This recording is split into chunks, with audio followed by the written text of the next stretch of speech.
Hey guys, welcome to the show. We got a great one lined up for you today. If you'd like to support this channel, there are PayPal and Patreon links in the info box below. And unlike other BALLBUSTERS, we have a boatload of people in here today, man. It's got them all fired up. How's it going out there, BALLBUSTERS? Woo! Beer. Yeah. Crushing balls every step of the way. Talking about. Okay. Yeah, it's going to be one of my favorites. We're covering logical fallacies today, and that's just one of my favorite things ever. All we deal with on Flat Earth Debate all day, every day. So nice to actually cover it in summary without anybody challenging you or you having to dissect the actual fallacy that they've utilized. Excellent. I can't wait. It's a target-rich environment, isn't it? And I'm immediately going to introduce a new fallacy, the fallacy. It's got three parts. Well, just wait for that, because that's one of the fallacies. Right. So just wait. I think Arwin's saying that if you just claim the fallacy, normally incorrectly, when somebody's pointing out the opponent's fallacy, i.e. the opponent says, fallacy, that would be the fallacy. Exactly. It's the next step. So what you're saying is we're pointing out that they said fallacy. So ours is the fallacy, right? Exactly. Yeah, we're charging them with the fallacy after they charge us with the fallacy. Exactly. Unfortunately, we already know what's going to be the rebuttal. It's going to be the fallacy. But yeah. That requires more than 2 or 3 parties, man. Yeah. This is I always say this is my favorite presentation. It's right up there though. Because like I said before, if I had to do it all over again, come out into this genre or any genre where you're debating topics, then I would have probably focused, even though at university I focused a little bit on them, but I dropped them, right? I get more important things to do, like cheese fries and stuff and girls. So I dropped it, but if I had to do it all over again, I would start out learning. You can't learn all the fallacies because there's like 400 or 500 of them. So you can't do that. It's impossible. But there are certain fallacies in certain debating genres that always come up over and over again, right? And they're common. So I would do that. I would learn the fallacies again. So just to learn what's wrong points in the direction of what's right, if you can follow me.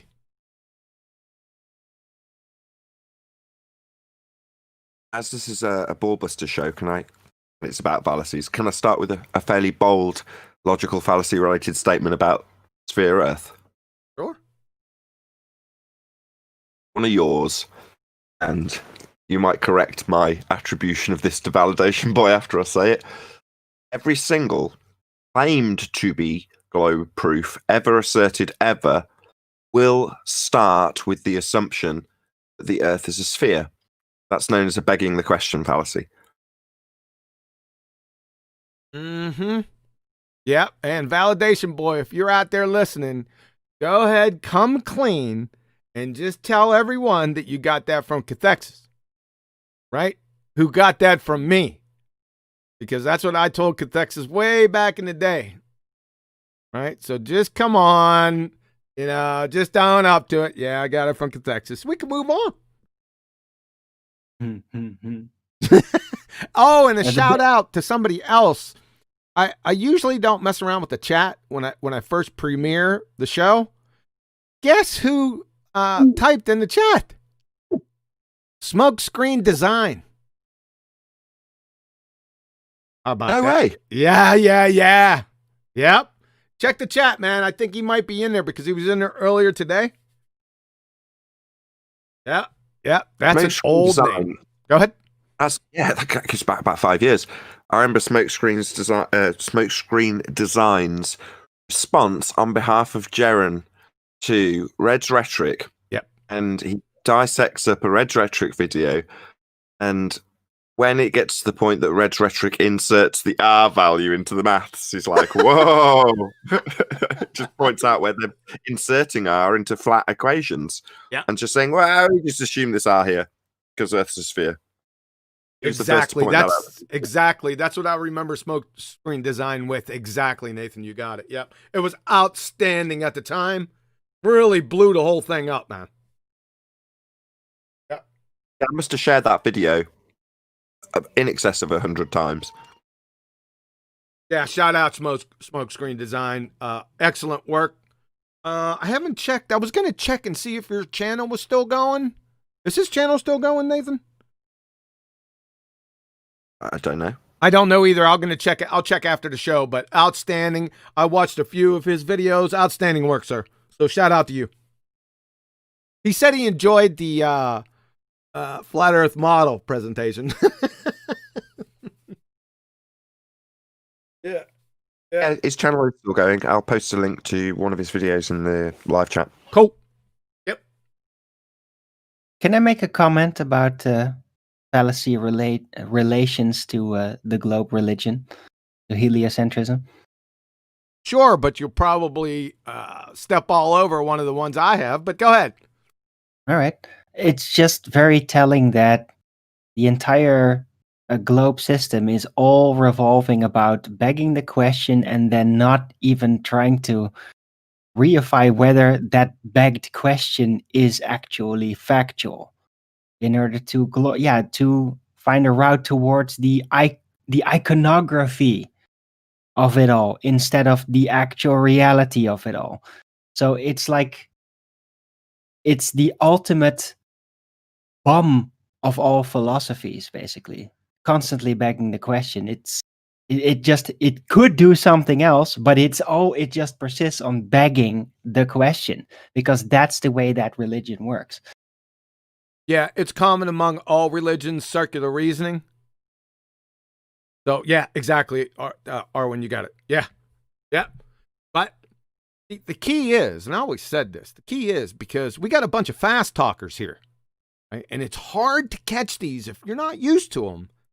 If you're not familiar with them, then when they speak really fast, you don't catch them, or you catch them, but they're on to 2 or 3 more points down the line from that fallacy. So you got to be really sharp. Your ears you got to be snappy, right?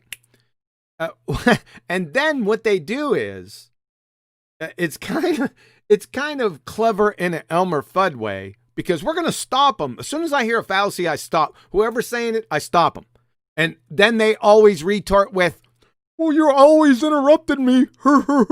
Well, yeah, because we don't want to sit through 10 minutes of your monologue downstream from your initial begging the question fallacy. So just keep that in mind when you're out there in the trenches. You're going to get that. Just keep back. Just keep on the retort, right? We're not going to let you continue on. And usually it's many fallacies after that, right? Because they're usually all connected. We'll run into a couple today where there are multiple fallacies in the fallacy that they're proffering. So just be careful out there. John, can I give a typical field example? Yeah, go ahead. Of what flat earthers might come across? Go ahead. Well, what I've started to notice, especially on more hard grounds like the flat earth debate, is what typically happens is ballers just come, they start blabbering all over you. You eventually get to the point where you can finally mute them or something, ask a question, and they leave a giant pause. And then as soon as it's like, okay, well, let's move on then somehow. And then as soon as you start talking, they start talking over you, and then complain that you are muting them as they are answering after you've broken the long silence. Yes. And that's very typically baller. Yeah. It's like it's really almost like a poking tactic. It's guerrilla tactics from a losing side, from against the overwhelming force. It reminds me of how the Taliban works. You know? Because you see them on the scopes, like, yeah, they're just a couple of men with RPGs and they're just like walking this long distance. They could potentially be shot or droned, but they're doing it anyway. And you're just staring at it like, why are they doing that? Because they have made up their minds. They're going to try no matter what, no matter if they get blown up. And now that is more visceral, more real, in war situations. But on the internet with this intellectual debate, it's very similar. They're strong-headed. They won't stop, even if they know they're going to lose. Yeah, so you got it. They'll use any means necessary. Well, you got it when you said tactics. So all they got is tactics. Mostly they're Elmer Fudd tactics at this point, because these guys are getting shredded. I don't know. I don't know if you've been keeping up on current event ballers, but I'll tell you what, these current events are saying that you're getting decimated. It's bad out there for you guys right now. We're just tightening the noose. Getting that vice and just tighten it every day. How does it feel? Ha!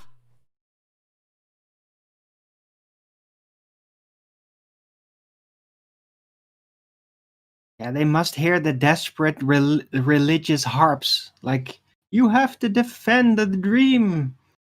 It must be pretty exhilarating, in a way, in a fantastical way. As long as you don't realize what's really going on. That's what I think it's like. For people like Rumpus and Chaiki and Ed. Because they do persist, so they're getting energy from somewhere to do that. They're getting energy, yeah. Yeah. They creating it from nothing. No. Okay. Enough about it from a dream. Enough about the nameless faces of flat Earth debate, right? I don't want to downplay this, and Kiwi's given it a bit of a build-up, but I'm going to do a bit more now. So Kiwi stressed that if he was to go back and change the way he was educated, he'd start with logical fallacies. Yep. In terms of a route to understanding how the argument for the globe is formulated, all of them are based in fallacy. So understanding this is really important. So yeah, it's fun to discuss some of the characters that we encounter, but I'm just keen. I want to get onto the meat and bones of this stuff. I know you do. So Yeah, I figured you did. Is it me or is Nathan breaking up a little? No, he's good. Oh, okay. That's me. Maybe it's you. Drop and rejoin, Arwen. I just did that. You were like going all weird to me. But have you been drinking? No. Not for a few hours. That's what I figured, right? Snort that bear next time.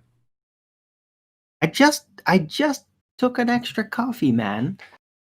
My senses are not playing me. This was definitely Discord, so never mind. Sure. Just keep on delaying. Red Herring Fallacy away from Nathan's setup. What?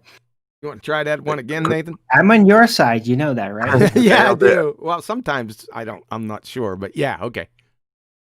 A quick call to arms if you're watching this live, which if you're watching this right this second, although right this second might not be live, then you can join. So there is a link below this video if you do want to join and maybe challenge anything that's been said. Maybe you want to know about a particular fallacy that you've always or never understood properly or whatever. But there is a link, so feel free to join the Discord server, and there will be gaps in between the presentations that QE does if you want to come in and say, hey, what about this, what about that, or no, I don't think that's correct, etc, etc. So feel free to join the Flat Earth Science versus Scientism Discord server if you haven't already, or if you are a member, you can join now, and this will be open to the public at various stages during the live show. Science, yeah! What the heck? No, there's not going to be. What are you talking about? There isn't going to be any science in this show. This isn't a science show. That was the last 4 shows. I'm still inspired by the previous shows. The delayed reaction, like 2-week delayed. Yeah. We ready to roll? Let's I roll. think so. Have we got any BALLBUSTERS just to welcome before we actually do? I don't think we have we? Anybody else to say hello on the BALLBUSTERS? No. Yeah, let's go. Let's do it. Wait. Mic discipline, please. All right, so logical fallacies. What I like the term or phrase, bald-tarred tools of the trade, because this is what they use, folks. We all know it. I put somewhere in the vicinity of 20 common ones that show up all the time. Like I said, there's about 400, 500 of them. We're never going to get through all of them. Most are obscure, right? They hardly ever come up. We may bring one obscure one up. I don't know. It depends on how I feel. So let's get rolling, guys. All right, let's start off with argument from silence, right? Argument from silence. And hey, Nathan, remember I said when I brought this fallacy up, I said, it sounds like it's an argument from ignorance, right? And look at what they got right there. I was loving life when I searched out the citation for this, right? I was like, yeah. The also argument from ignorance. So, but argument from silence, this is a good one. It's the fallacy that if sources remain silent or say nothing about a given subject or question, that this in itself proves that something about the truth of the matter, right? Well, that's all kind of train wrecked. And everyone knows this intuitively, but it's hard to catch. And I'm going to give you an example, and this has been recent over the past 4 months or so. Now, he's done this a lot of times, not with this particular subject about the second law. It was about the Coriolis effect. But he's been doing this for a while now, and it's Gimp Panda. And this is how it goes. There have been hundreds of thousands of people who've studied the second law, and nobody has caught on to the problem of the atmosphere next to a vacuum. You see it? Yeah, this is a textbook argument from silence fallacy, and that's it. It's over. Right? Your argument's void. It's a train wreck. You got to start over again. And we'll go about this a little differently. We'll stop at each one and see if you guys have anything to say about them. I think that's the best way to go with these. So, anything on this one? Say, would you want me to run down the list? We'll start with the BALLBUSTERS, obviously, Aaron, if you want to chime in straight away, but if not, we'll go on to Elijah. No, I'm good. Elijah, anything to add? We're going to be fairly quick fire, so...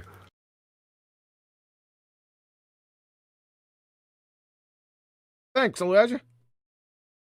Okay. We ain't getting anything. Yeah, we good? Neil, anything you want to add, Neil? Just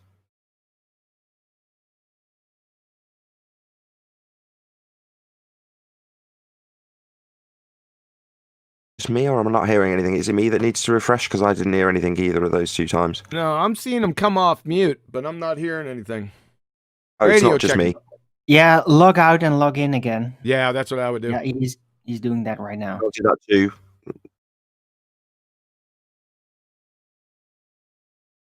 Yo, Neil, speak up. Speak up. Neil? Nope, nothing Neil? from him. Neil? Check. Yeah. Oh, there he is. Guys, just continue. I'm hearing you. Sweet deal. I'm Are going to you rattle out. committing me? Hold on, Owen. Just me and whoever. So, RC West, is it? No, we don't want to hear anything from Magnetic West. That's RC Meisty. Keep him on mute. Really? Yeah. Really? Yeah. Why not? Fair enough. Skeptical. And he's on server deafen anyway. So, who's that? Zanik? Anything you want to add in terms of argument from silence fallacy? Zanik? Based on that example, You got Gem Panda. Oh, he's speaking up. Hold on, just based on that, if you will, Sonic. yeah, based on that example, I'm not quite sure that is a good example of argument from silence. fallacy. Put him on mute. Let's move on. Hold on.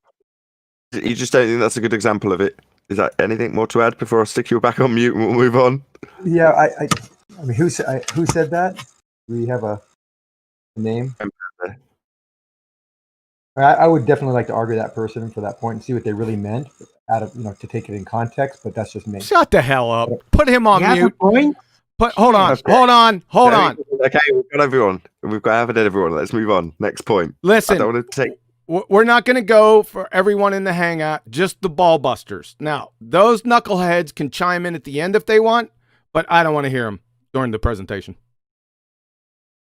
Especially Zanuck. And at the end of each individual presentation, we'll hear from them, but if you stopped in the middle of them, we'll just hear from me or Arwin. Is that what you're saying? yes, just the BALLBUSTERS, yes. Fine, no problem. Moving on. All right, this Unless is an he's easy gonna one. pay his money. Thanks, Neil. This is an easy one. Like I said, let's go over it again real quickly. The argument from silence, the fallacy that if sources remain silent or say nothing about a given subject or question, this in itself proves something about the truth of the matter. The example again, Jim Panda. There have been hundreds of thousands of people who have studied second law and nobody has caught on to the problem of the atmosphere is next to a vacuum, meaning that they're not saying anything. This is a textbook argument from silence fallacy, period. Number 2, reification fallacy. This is a popular fallacy nowadays because it shows up everywhere. Mike, discipline, please. Sorry. Thank you. So, reification fallacy, when an abstraction that is an abstract belief or hypothetical construct is treated as if it were a concrete, real event or physical entity. When an idea is treated as if it had a real existence. The poster child, gravity bends, dilates, warps space-time. Well, why is this a reification? Well, because space, length, width, height is a concept, and time is also a concept. So you can't bend physically non-physical concepts. So that's what makes it a fallacy. Another one underneath this is the Anthropomorphism Fallacy. This is the error of projecting uniquely human qualities onto something that isn't human. Usually this occurs with projecting the human qualities onto animals. But when it is done to non-living things, as in calling the storm cruel, the pathetic fallacy is created. So this is a pathetic fallacy. To be technical, science says or explains, right? Well, science doesn't have lips or vocal cords. It's not human. It's a concept. It's a method. It ain't saying anything, and it's never going to explain something. Now, a lot of these things are used in literature. They're called rhetorical devices. However, when you're using in the scientific context, when you're trying to prove things, you're in a category error. And these fallacies, the reification fallacies, just rear their ugly head on you. You can't get out of them. So, here's the biggest one. Again, reification, also known as concretism, hypostatization, shout out to Nathan, or the fallacy of misplaced concreteness, is a fallacy of ambiguity when an abstraction that is an abstract belief or hypothetical construct is treated as if it were a concrete real event or physical entity. In other words, it is the error of treating something that is not concrete, such as an idea, as a concrete thing. A common case, listen up, ballers. A common case of reification is the confusion of a model with reality. The map is not the territory. Now to finish this up, by the way, when we charge you, we knob sack sniffing cretins, with reification, when you conjured then appealed to a model that you never had or ever will have, we're not charging you with living in or on that model. I mean, that wouldn't be a fallacy. It would be paddy wagon, horse tranquilizer, rubber room, emergency lobotomy. We're charging you with treating your model that you never had or ever will have as proof of reality or as representing reality. You can't do that. That's a reification fallacy. Questions, comments on these two, Nathan? Hypothesization. You got it. Excellent. The fallacy of misplaced concreteness. Right. The map is not the terrain. We do not live on a model. Assert that the Earth is a sphere as your presupposition, as in the case with every single globe proof ever, is to assume your world is the map. And it isn't. You don't live on a model. Now, as Huey rightly points out, when we make that assertion, we're not saying, well, you're standing on, let's make it a bit more easy to process visually, a Lego brick globe. If that's the model in physicality, we're not saying you're stood on the Lego brick model. You're guilty of reifying the model, taking a philosophy, a concept, a way of understanding the movement of the lights in the sky, which is described with spherical surfaces in geometry. Well, to take that concept, that idea, that philosophy, and say, I am actually standing on a sphere, is the fallacy of misplaced concretedness, or the reification fallacy. Yes, sir.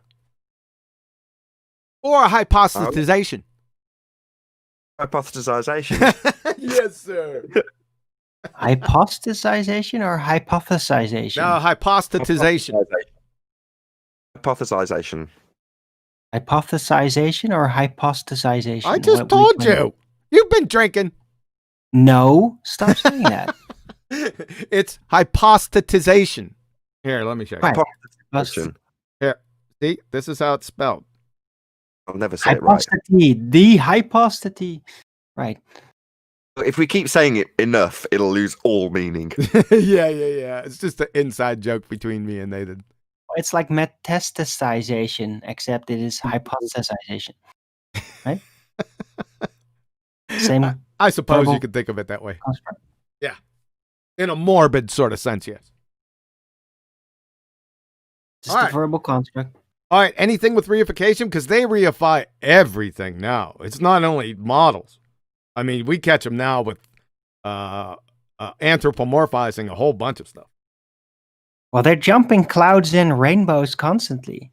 Like, they step on it and they move on to the next step before anyone catches on that they could have never landed there in order to make a next step. That's like their universal strategy. They're dream hopping. Just introduced a subset of reification as well in the form of anthropomorphization, another difficult word to say, although I can actually wrap my tongue around that one. So in the case of anthropomorphization, it's like giving science lips, science says, giving it a human attribution. That's anthropomorphization. Obviously also a reification fallacy, but it's sort of a subset, I suppose, isn't it? Yes. There's many subsets to these. And the reification is a good one. There's many subsets to that one. Yeah. And remember, listen. Go ahead, Nathan. Well, I just want to play a little game. Let's play What's My Reification? Dun, dun, dun, dun, dun, dun, dun, dun, dun, dun, dun. Right, so I'll have a guess. We'll each throw out a reification fallacy, and then we'll move on until we exhaust them. So, because there's so many. So I'm going to start. Gravity, the reification from bending conceptual medium pseudo-Riemannian force space into an actual force. That's a reification fallacy. Gravity is a reification fallacy. Yep. Who else got one? Yeah, we just went over two of them. I give you two examples. The next one was science says when you give those attributes, concept attributes to actual humans. So that stands out. And you also listed the map is not the terrain. Yes. You don't live on a model. Yeah. How about the second law of thermodynamics doesn't apply to the Earth? How about that one? Now That's not a reification. No. Oh, That's a hand wave dismissal. right. You're right. Sorry, never mind. I think that's about it for the reifications, the ones that I could think of off the top of my head. But just listen to ballers talk back and forth, and just mark them down when you identify them. They're real easy to identify once you know what you're looking for. Move on. Yes. To the straw man fallacy. Oh, before I begin on this, there's a very important point. We're pointing out these logical fallacies, and whenever anyone invokes a logical fallacy into an argument, that renders that argument void. That means they don't have an argument with their premise being fallacious. It's logical fallacies are errors in reasoning. So it just renders their argument void. If they want to come back with another argument trying to prove something about that topic, that's fine. They're good to go. But in that specific case, their argument's void. That's it. They can't use it, in other words. While you've added a segue of your own, do you cover the fallacy? Because if not, this would be the most appropriate time to cover it. I do cover it. Okay, forget it. And remember, Arwen has the fallacy that I told him. I said, no, hold off on that because I got that one. So it's coming up. All right, let's roll with the straw man fallacy. It's just like how it sounds, right? You attribute an easily refuted position to your opponent, one that the opponent wouldn't endorse, and then proceed to attack the easily refuted position, the straw man, believing you have thereby undermined the opponent's actual position. If the misrepresentation is on purpose, then the straw man fallacy is caused by lying. This is an easy one. Claim. Scientific experiments are conducted to reveal the cause of natural phenomena. What do these numpties do nonstop for the past 2.5 years? How are we supposed to conduct experiments without man-made objects? You didn't. This is a straw man because they're not paying attention to the actual argument. Nobody ever said or will ever construct the scientific experiment without using man-made objects. You slobbering knuckle draggers. What we're saying is that the natural phenomena you observe, that is the dependent variable, must be natural. That's what we're saying. Not the equipment that you're using to prove this stuff. The natural phenomena dependent variable must be natural. It's not the physical apparatus set up to test the natural phenomena dependent variable or the effect with the potential cause independent variable. Next block of instruction, how to open your eyelids on vacation. So like I said, this is a classic one. They still do it. I heard this the other day. I couldn't believe it. Any questions or comments on this one? I mean, I was tempted to talk about people strawmanning me with the dome, but you've already tied it into something a bit more effective than mine. So I like your tie-ins with the various different aspects of arguments that we have come our way. In this case, the scientific method. Epic. Yeah. You did a really good job. Thank you. Yeah. Because they stand out. Whenever I hear them for the past 2 months, I'd say, okay, I'm going to make a mental note and write them down. So we always hear this one. It's really stupid. You can't conduct an experiment without man-made objects. Just think about it, right? But that's not what we're talking about. When we say natural phenomena and we stress natural phenomena, it's the dependent variable, the effect, that must be natural. Why? Well, because we're trying to find the cause of that effect. And if the cause is not natural, that is synthetic or man-made, then we already know the cause, don't we? I'll give you a clue. Here's a tip. It's a man. My word. Red Herring Fallacy. This is a good one. We get a bunch of these. Red Herring Fallacy. This is unique. Now listen closely. It's a fallacy of distraction and is committed when a listener attempts to divert an arguer from his argument by introducing another topic or that's a very important or right there. Right? This is the other part of it. Diverting attention away from the real issue by focusing instead on an issue having only a surface relevance to the first. If I had to pick a fallacy within the debating genre that we're in that happens or occurs the most, the red herring fallacy, and you all know this, happens the most. Yeah? What's the poster child of the red herring fallacy, especially of the surface relevance? Well, let me show you something. Pressure gradient. You got it. Yep. Claim. Please show gas pressure without a container. The fallacy, baltards. How do you account for gas pressure gradients? Well, you see, the argument is concerning X, that is, gas pressure. You see this up here? Not delta X, gas pressure gradients. You see how this gas pressure gradients and gas pressure has a surface relevance? This is a textbook red herring fallacy. Any questions on this one?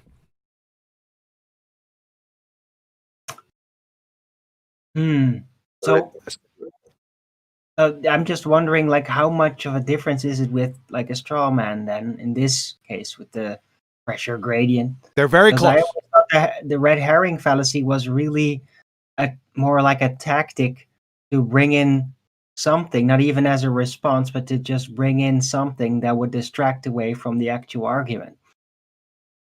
They're very close. There's a couple nuances between red herrings and straw men, but they're extremely close. All right. So why is the pressure gradient as a response a red herring instead of a straw man? Sure, because of this, what I focused on, it's or diverting attention away from the real issue by focusing instead on an issue having only surface relevance is the key. The reason why this is a red herring is because they're not actually dealing with the argument itself, the gas pressure, but it appears that they are because they're saying gas pressure gradients, even though that has it has an apparent surface relevance, but it's actually not the argument. Okay. Right. It- So they're it's- not getting into the actual structure of the argument. It's nuanced. Like I said, they're extremely close, and most times I'd say, don't even worry about it. It's either a straw man or a red herring. All right. Yep. I still to this day confuse the two, Arwin. I mean, if I was to give an example now, I bet I'd get it wrong. If I was to say one step on from this example you've given, how can you have gas pressure without a container? Well, what about the gradient? Once you've actually beaten them down and explained that that's a delta of the question you're actually asking, i.e. they've just presented a red herring, they then strawman you by asserting that you think we've got a glass dome. Am I correct? Yes, that's what they typically do. It's kind of part of their trick setup design, because that's really what they bring to the table these days. I don't know. I don't mean is that what they do. I mean, is it a straw man when they assert you think there's a glass dome, and a red herring when they assert gas pressure gradients, or are they both red herrings? As I'm probably about to find out for QE. No, I would say a straw man for the dome, because they are telling you what you should be, what you believe incorrectly asserted, right? Huey? It's a stereotyping baseless assertion as well, but I'm just focused on the red herring and straw man bit for the now. QE, which is if after you get to the point where you point out that they're arguing for a delta, i.e. a red herring, if they then challenge you in terms of your belief in a glass dome, which you don't assert, that would be that would be a straw man, i.e. a position that they hold up that you're not holding. Burn. Yeah, if it was the case that I didn't, in that particular argument, you could go outside it too, but in that particular case, if I didn't say anything about the dome, then yes, it would be a straw man. Hooray, I got it right. Yep. But I always say that there is a dome, i.e., aka container. So it wouldn't be a straw man against me. So each are context dependent, and they're depending on who you're arguing with that specific argument, and just within the barriers or the boundaries of that specific argument. Follow? Okay, so you assert there's a dome, a container. You qualify it and explain what you mean by your vernacular, and then I say, where's your scientific evidence for the dome? Right. That would be a red herring. It also would be non sequitur, because scientific evidence deals with how, why, cause, and effect questions, whereas scientific evidence only deals with what is. Yeah, they don't understand the non sequitur fallacy, so that's a lack of intelligence, if you ask me. So people watch this or flat Earth debate, and someone comes along and says, "Well, Cavendish proves there's gravity," and we say, "Well, what's your independent variable?" Now, there's a subtlety that may be lost on a lot of people in that regard, which is to say that the opponent, the baller in this instance, is asserting that there's an experiment. That's science. Therefore, we ask for science. What's your independent variable? Now, when we make an assertion, for instance, a container is required, that's not cause and effect relationship we're asserting. It's a matter of fact. And when you then challenge to prove that you would always require a container with science, it's, as you say, a non sequitur fallacy. Nobody's asserted science, but they've heard it on the show and gone, that's a really effective tool when they apply it. They ask for science, and the next thing you know, the globe believers on the ropes. So I'll use that. Well, where's your science? Nobody's claimed science. What are you babbling about? Yeah, it's the power of suggestion, because we've educated them over the past 4.5 years, but they haven't caught on to the exact technicalities of everything. They're catching up. They're starting to learn, right? So they think they're clever, like Elmer Fudd's sophistry, and they tend to switch.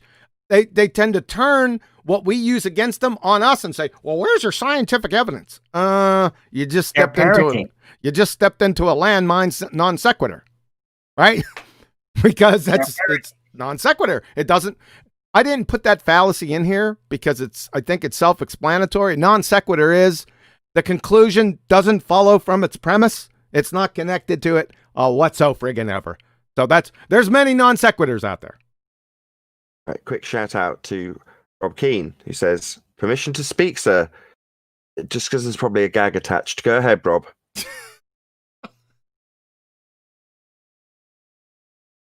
No, I ain't got nothing to say. Yeah, we figured, man. I knew it.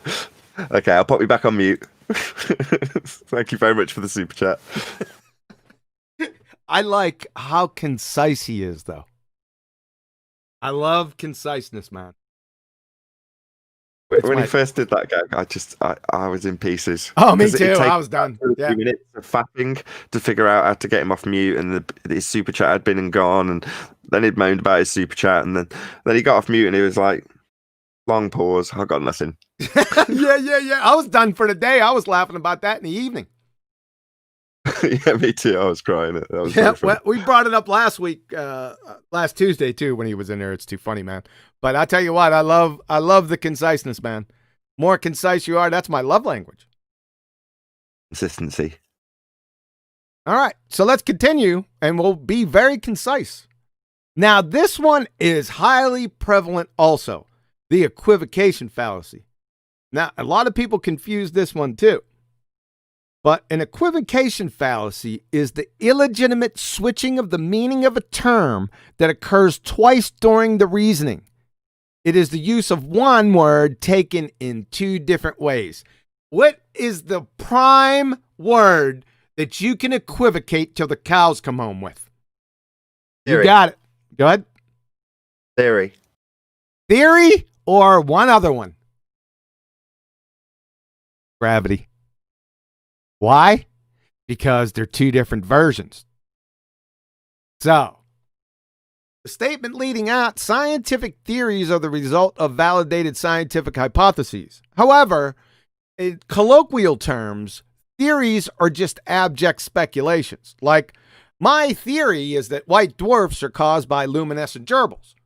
Well, that's not a scientific theory. Now, if you're not in a scientific discussion, then this isn't a fallacy. I mean, everyone says this. They use theory like it's, going out of style. But remember, it's in the context. It's got to be in context. If we're in a scientific discussion and you say theory, I'm going to stop you every single time I hear theory.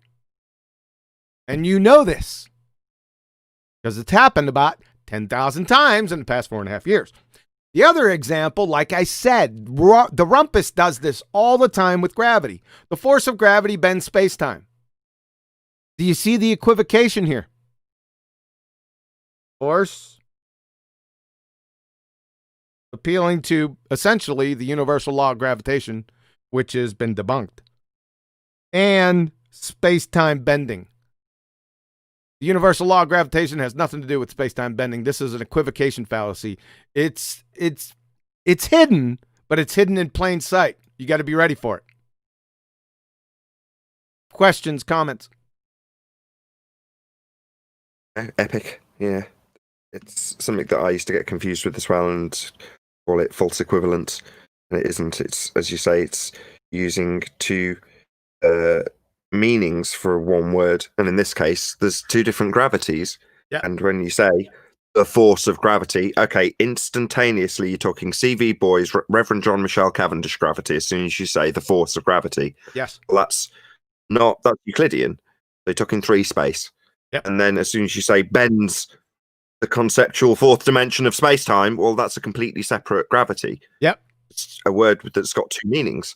Yes. So the second one is not a force. The first one is a force. So you can't have the force of one causing the bending of a conceptual medium of the other, which is not a force. It's an equivocation fallacy. Exactly. Exactly. Yep. You But got the it. theory one gets my goat more. So the theory one is frustrating because you'll have pretender clown scientists that are utilizing their banner of science because they're often, or more often than not performing anything to do with science. They're not actually adhering to the scientific method, and they'll talk about their theories. And it's absolutely colloquial. It can't be anything other than colloquial.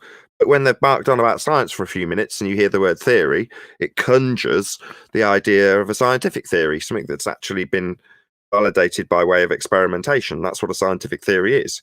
You know, it's the step after you've got your validated experimentation done. That's when you get your theory in science. But when you hear people talking about lights in the sky and their theories, that's colloquial. But science is right whether you like it or not, from the same astrophysicist Neil deGrasse Tyson. So you've got this magic trick. We're talking science, we're talking empirical data. Now let's talk about our theory about the light in the sky. It's also known as a bait and switch.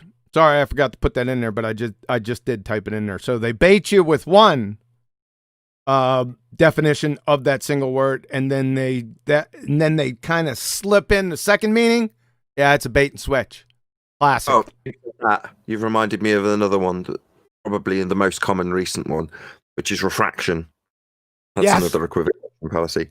So when they say refraction, bait and switch, they'll start talking in an educated way about the conditions you experience with your eyeballs in the air. That's refraction. Refraction's real. They'll talk about it and they'll often know what they're talking about. But at some point, they'll start talking about what is actually terrestrial refraction, based in geometry, nothing to do with anything that's happening in the air, nothing to do with your eyeballs whatsoever. It's a bar-based geometric value that they bend a line around a sphere they're presupposing. It's sod all to do with atmosphere being an oxymoron. They'll use that word as well when they're baiting you with real atmospheric conditions. I have to use that vernacular. That's just what it is. Don't give me grief in the comments. But the conditions you see in the air, that's refraction, real. Then they talk about terrestrial refraction without you noticing, because they won't say terrestrial. They'll keep saying refraction, the same word, and they'll switch the meaning halfway through to mean bending light around, not light, bending light rays, imaginary, not real, around a geometric surface that they've presupposed. So it's two different meanings. And equivocation, refraction. You beautiful bastards, you're right on top of it. That's a great example, and they're doing it daily now.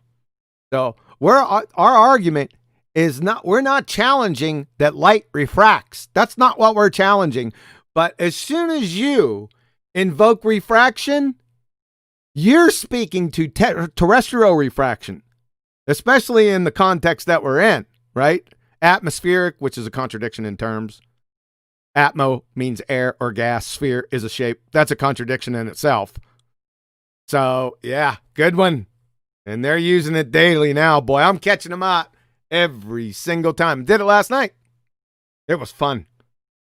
The way they imply it, you can tell. They hijack the concept and take the cover of the name. Exactly. Yeah. It's that they get out of jail that they think they've got for the Black Swan, the most recent being Planar Walk. So I listened to 4.5 minutes of his video to get to the actual argument about the Black Swan. It's one of the few things I actually still search and will react to, or at the very least leave a comment. But when you finally get to the point where he's like, Black Swan isn't a valid flat Earth argument, it's like, number one, it's not a flat Earth argument, it's a globe destroyer. So he hasn't comprehended the premise of the argument, first and foremost. But he says, well, refraction. Then he presents the picture and explains how refraction's moving the horizon. Like, you're describing how you would see a visual effect that moves something that is geometric in your model, that's physical. And to acquire it physically, you need it to be physically able to be seen. And his argument is the implosion of their globe model. So Arwin very recently coined this as a paradox, which it absolutely is. If you can't see the geometric horizon because of refraction, and their refraction in their globe model is terrestrial refraction, as just described, 7/6R, bending light rays, imaginary, around a spherical surface, then you're going to need the value of R that is utilized in terrestrial refraction. Where'd you get R? It's a measurement of the geometric physical sphere edge horizon, formerly known as Earth curve. And if you can't see it because of refraction, you can't measure it to get the R to move the horizon. But the whole thing becomes a paradox. You can't move the horizon with R if you can't see the horizon because of refraction. So it's a paradox. But they'll still bark, well, Black Swan's debunked because of refraction. Well, when you've got the picture up, you're talking about the optical effect. In this case, Planar Walk is talking about optically something moving the horizon in the picture. Okay. In your model, it's R-based, precisely as my comment suggested in his video. You've got an R-based refraction. But you need the R, i.e. you need to get the radius. That would require you to see the geometric horizon that you're justifying why you can't see it. Leaving it in a paradox. But with an equivocation fallacy, bringing us back on track. It's also, sorry, go on. No, it's also begging the question because they need the R. So they're assuming it. They don't know that they're assuming it because they don't know what they're talking about, right? But in actuality, if they did know what they were talking about, it would be a begging the question because they're assuming R, which they don't have. Yeah. We've gone in reverse steps for the Black Swan. So the this is worth a summary. So the Black Swan is only an address because we've pointed out that every single globe argument ever starts with the assumption that you're on a sphere. You really are, right? Nathan, you're breaking up. Nathan, sir, drop out, come back in. Yeah, roboting. One moment, folks. This is very important.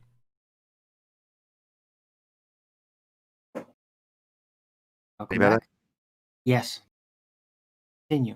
So the R value, I'll just finish off this point. Every single globe proof ever is going to start with the assumption of R. So we point that out and did with Mick West 2.5 years ago. So you're assuming the premise that you're trying to prove, you're assuming the R value, and they just say, yes, we already know we're on a sphere. In other words, they justify the begging the question fallacy. Now, as a consequence of them saying it's okay to beg the question, it's okay to automatically assume what I'm trying to prove, a spherical Earth, because I already know I'm on a spherical Earth. You know, the textbook definition of a begging the question fallacy, thrown back at you as a defense. You couldn't make it up. Nevertheless, as a consequence of that, we, or QE, has developed a process through logical consistency, Modus Tollens. Now, I know this is a fallacy show, but nevertheless, because they insist we automatically assume we're on a sphere, Modus Tollens starts with the premise that we're on a sphere and then debunks it with the horizon that they claim is a physical sphere edge, leaving it untenable and them claiming it needs to move with, back on track again, the equivocation fallacy of refraction. Yep. R based in their model, optical based in reality, and required to be seen is a physical geometric sphere edge. And if you can't see it to measure it, you can't get R to move it.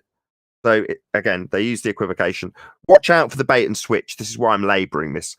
This is the bit I actually really want to labor to the audience.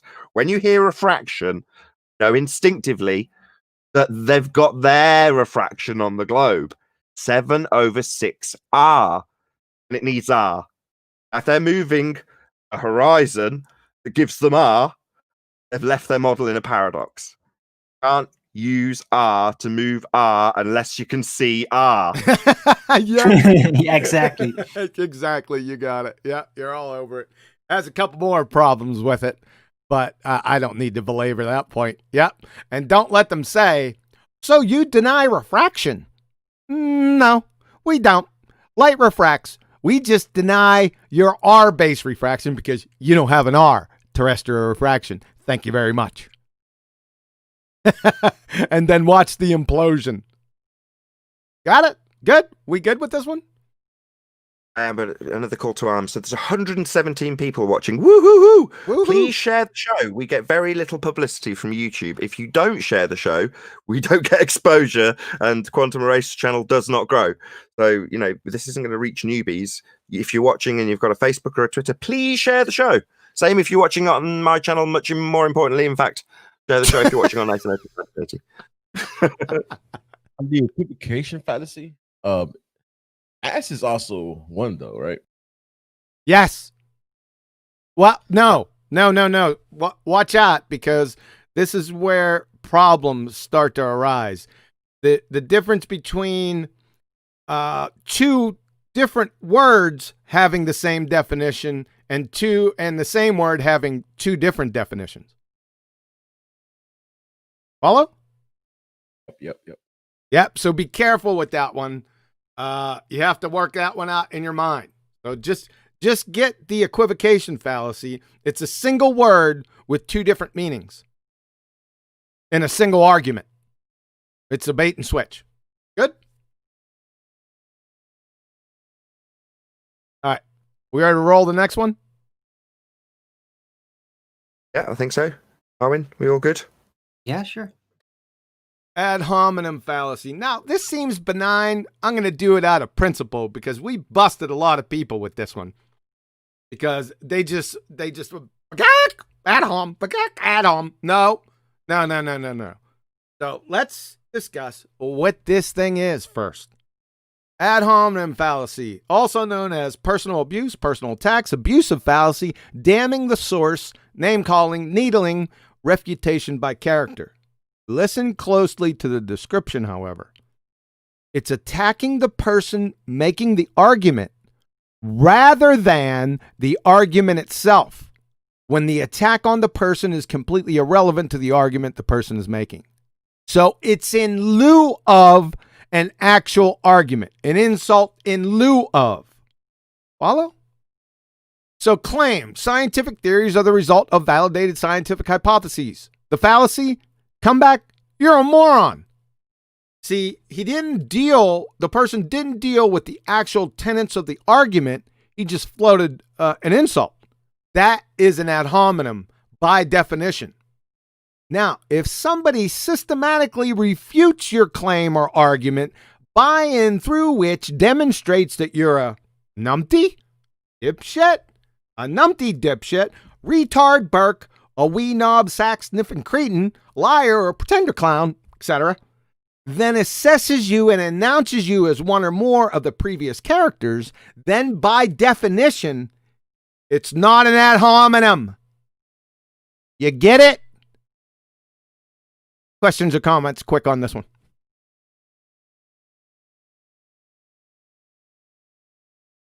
Ad hominems, are commonplace when you're a flat earther on YouTube and other places. So ad hominem is a very typical step before retreat. When you actually, don't fall for any pitfalls, you don't get demoralized, discouraged within what's happening by the ballers and what they do. Then eventually when you've completely broken every technical part of their argument, then they typically resort to ad hominem. And sometimes they turn out to know a lot about you, Yeah. It's like they got this cache ready of all these rumors and just negative details. Like this, they got this registry. Yeah, I ad agree. hominem things they could say. Isn't that a strange phenomenon with it? Right. Yeah, true.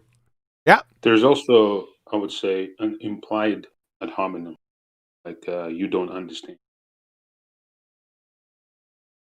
That No, that's just yes. straightforward. Go ahead, You Nathan. don't understand. You don't understand it's just a straightforward ad hominem if it's in response to an argument. That's the key detail here, though. It's in response to an argument. So a personal attack or poisoning the well fallacy is just you deciding to badmouth somebody before they've even spoken. However, if somebody presents an argument to me that's consistent and cogent, and I respond with "you're an idiot," that's an ad hominem attack because it doesn't address the argument. And as detailed previously by QE in the presentation, if you concisely take apart an argument, for example, gas expands in all directions, it does not fall down, go boom, boom, like bouncy balls in a fish tank, as asserted by a moron, pretender clown, idiot called Thunderfoot. And none of those are personal attacks or insults. They're descriptions based on moronic behavior. Now, if I point out that gas expands in all directions, and the response I get from my opponent is, "You're an idiot," that's an ad hominem. I bet his Mercedes is bigger than yours. You're thinking of Phil Bell. His Oh, right. appeal to Mercedes fallacy. I think, yeah, we wanted to keep that short, so should we move on? All right. Moving on if you want. Yeah, we'll go ahead and move on. Yep. So here's another one. This one gets abused, man. People in general have no frigging clue what this fallacy is, but it's really simple. It's an appeal to authority fallacy. It occurs when the authority in question is not a legitimate authority on the subject. It's that simple, right? So if the person is a subject matter expert in the area and you appeal to him, that's not an appeal to authority fallacy. I don't see where people, they automatically, a lot of ballers do this. Well, you're just appealing to, that's appeal to authority. No, we're just crushing your argument with your own pseudoscience or pseudoscientists. Here's an example. So, fallacy. Dr. Craig Venter maintains that refrigerators violate the second law of thermodynamics. Now, Dr. Craig Venter is a geneticist, a subject matter expert in that area. Not the second law. He might know stuff about the second law. I'm not saying that.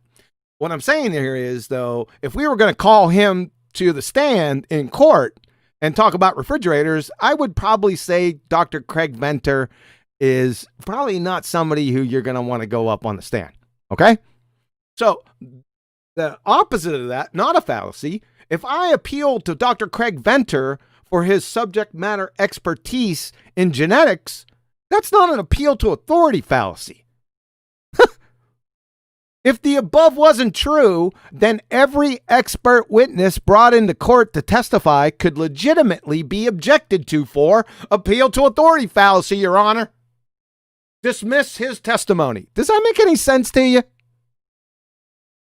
It should. I hope it does. Go ahead. Anything on this one? Yeah, there's the actual example of an appeal to authority fallacies. I can't remember if it's Billy Madison or Waterboy. He's in a class with a professor trying to teach him about the medulla oblongata and how you've got very aggressive characteristics in alligators. And is it Waterboy, Billy Madison, whoever, Adam Sandler, replies, "Mama said that the alligator's angry because he's got all those teeth and no toothbrush. And Mama is the authority. And the appeal is that it's not the medulla oblongata that's causing it to have all that aggression. It's because he hasn't got a toothbrush. Mama said." Because Mama said. Yeah. It's true because they told me so. Too funny. Anything more on this? This is a pretty easy one. A lot of people screw this one up, but hopefully if you watch this presentation, you won't do it anymore. I doubt it. Ballers are just going to do it. Appeal to authority fallacy. Right? Keep on doing it. I'll just hammer away at you. Body of science. This is very subtle, I'd like but to very be in good one. court. I sentence you to 10 years. Appeal to authority fallacy. Go ahead. Somebody else wanted to add something. Was that Rebel? Do you want to add something quickly? Yeah, no, I was just pointing out it's very subtle but very good one, pertinent point. Thank Yes. Now, I'm not saying that authority is always right. That's not what I'm saying. I'm just dealing with the fallacy, right? On the surface. Does everyone follow that? Don't take it to the next couple steps down the line. That doesn't have anything but to do with what I'm talking about. As long as we're clear on that. Here's another one we get all the time, right? Argument or appeal to ignorance fallacy.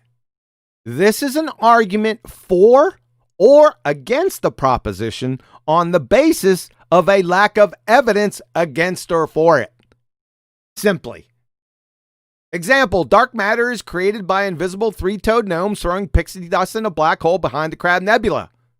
And then they say, well, can you disprove it? And of course, no one can, because it's an argument from ignorance fallacy. And then it's always followed with the shifting the burden of proof.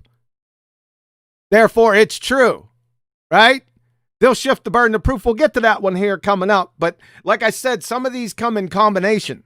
They logically flow from each other. Straw man is always associated with usually a generalized baseless assertion, right? Because they're just connected. Follow? Another example, the moon's gravity is responsible for ocean tides on the earth. The challenge, obvious. Scientifically validate your claim, please. Response, how else would you explain it? See, there's the shift the burden of proof fallacy attached to the argument or appeal to ignorance fallacy. Follow? Any comments, questions on this one? I'm good, actually. Owen? Well, how would you prove our argument? Well, how would you prove the multi-line core at the center of a presupposed spherical layer? Yeah, exactly. Oh, did I have this over? And they do regularly resort to this because I think that they are noticing that by doing that, it's almost like animals just trying something out. And they notice like, hey, it sometimes gets us going, people like me. And then they might get some kind of good idea out of them because in our delusion as flat earthers, sometimes we get things really right and it's so useful to them. Right, but the important bit in this particular fallacy is no one's ever disproved the existence of unicorns. Well, have you ever disproven that they exist, Darwin? No? Well, you've So not you're shown not any giving evidence those that they for- don't exist. Right. Therefore, they must exist, right? That was never a big passion of mine, disproving unicorns. So it never stuck to that. Way to completely sidetrack the point, but thank you for participating. Yeah. This, as soon as you hear one of the, when you hear it. Like I said, a shifting the burden of proof is 99.999% going to follow this train wreck. So get used to it. How else would you explain it or prove my claim, right? That's an argument from ignorance. And the associated shifting the burden of proof. Good. I would add that Darwinism would be a perfect example. Oh, definitely. Yeah.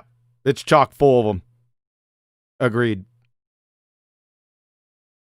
All right. The next one. This is, yeah, here we go.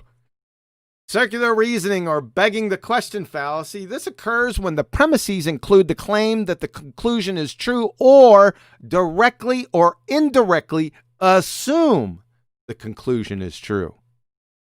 Example, Mick West's Earth curve calculator gives accurate representations of Earth's curve. Well, that's begging the question. You're assuming the very thing you're attempting to prove. So, round and round, what comes around goes around. I'll tell you why. Fallacy. Does everyone get that one? I probably butchered it. It was rat. And the most recent absolute train wreck.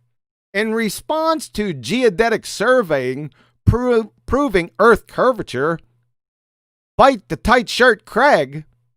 If we are measuring a tangent, response, what tangent? Craig, fight the tight shirt. whichever tangent your eye line is creating. Response, that's begging the question fallacy. And that is correct. It is begging the question. Why? Well, you have to define what a tangent is. From Oxford Dictionary's tangent, a straight line or a plane that touches a curve or curved surface at a point, but if extended, does not cross it at that point. So if you're attempting to prove Earth curvature through geodetic surveying and you say tangent, well, you're assuming the very thing you're attempting to prove. It's a textbook begging the question fallacy. Questions, comments? I think tangent stands for a Latin word for donkey dick. Say that again. The Latin word for conflict is what? Say again? Did you just repeat what you just said? The tangent word is a Latin word. It stands for donkey dick. Oh, thanks. YouTube's going to love me for that. Save it for flat Earth debate. Appreciate that. What did people call you and say, hey, let's just go train wreck his show? It just too bad time. It's a bad example by me. just call it circumdicular reasoning. Thank you. Yeah, they won't catch that one. And it's still in there.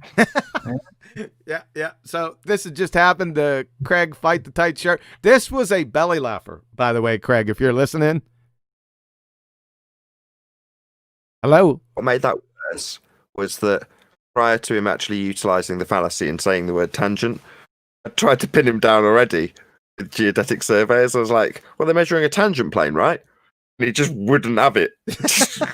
Dodged left and right, and eventually it just slipped out, the word tangent, without him realizing it. It was epic. Yeah, I knew it was coming, and I was like, yeah, he's not going to let him get away with it. And I said, keep going with it, because he's got to spurt it out. And you did. I couldn't put all that dialogue in here. It would have been too long. But yeah, you're right on it. The summary's right on. Once you get to the point that they've got the word tangent, it's like, well, what is a tangent? Now, again, this is something that's subtle. It will slip by most people. Yeah. Because you hear tangent and you don't necessarily go, what's a tangent? Well, it's a straight line that intersects a curve, surface of the Earth that they're assuming here. You don't necessarily do that.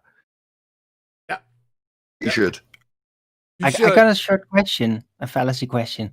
What is the appeal to basically an orthographic view of a ball and a person standing on that and the geometry of that? What does that, when somebody directly appeals to that or hides it within their reasoning, what do you call that as a fallacy? Just a reification, or what are they trying to prove? That it is actually this. So, it is the it's begging the question. Yep. If you go to a curve calculator, this was exampled with Mick West earlier, Arwin. So the curve calculator proves Earth's curved, right? So it's begging the question. No, but I don't mean based on the calculator, but based on typical orthographic views. Like Rumpus loves so much a ball drawing with a person standing on it, and then just basically saying, "Look, that obstruction, that is because of the curve." Yeah, it's begging the question. Yep. Right. The question. Okay. When I coined the phrase begging the question, proof of nothing, perspective hijacking, Earth curve calculator. Well, the clue for the begging the question intro is the Earth curve calculator outro. Earth curve calculator. So the Earth curve calculator proves we've got Earth curve, does it? Precisely. The clue's in the title. It's begging the question. Yep. Right out of the gate. You got it. Yep. It was right on point. All right. We good? Yeah, it's just that it's such a easy response to basically a very tricky machination. It's very complex what they really did there. Yes. Tricking with the mind. Yes. But yeah, it would almost seem like it would be a more complex fallacy they're actually engaging at, but I guess reification will do. I can tell you want to move on, QE, but I don't mind labouring this because you're right, Arwin. That's spot on. And if you go back to Flat Earth Debate 1 through 300, prior to QE, I might add, we all beg the question. The moment we entered into discussions about what we should or shouldn't see, and this is why I'm laboring this point, you've lost. You're already into begging the question. Now, I say this because I see this from flat earthers all the time in the videos they make. Kudos to you first and foremost for making a video and declaring your affirmation of the obvious and observable flat nature. However, when you phrase your proof with how much we should see, you've lost. Your cognition is such that you're basing your vision, what you can see in the imagery you're presenting in your video, and saying how much should or shouldn't be there.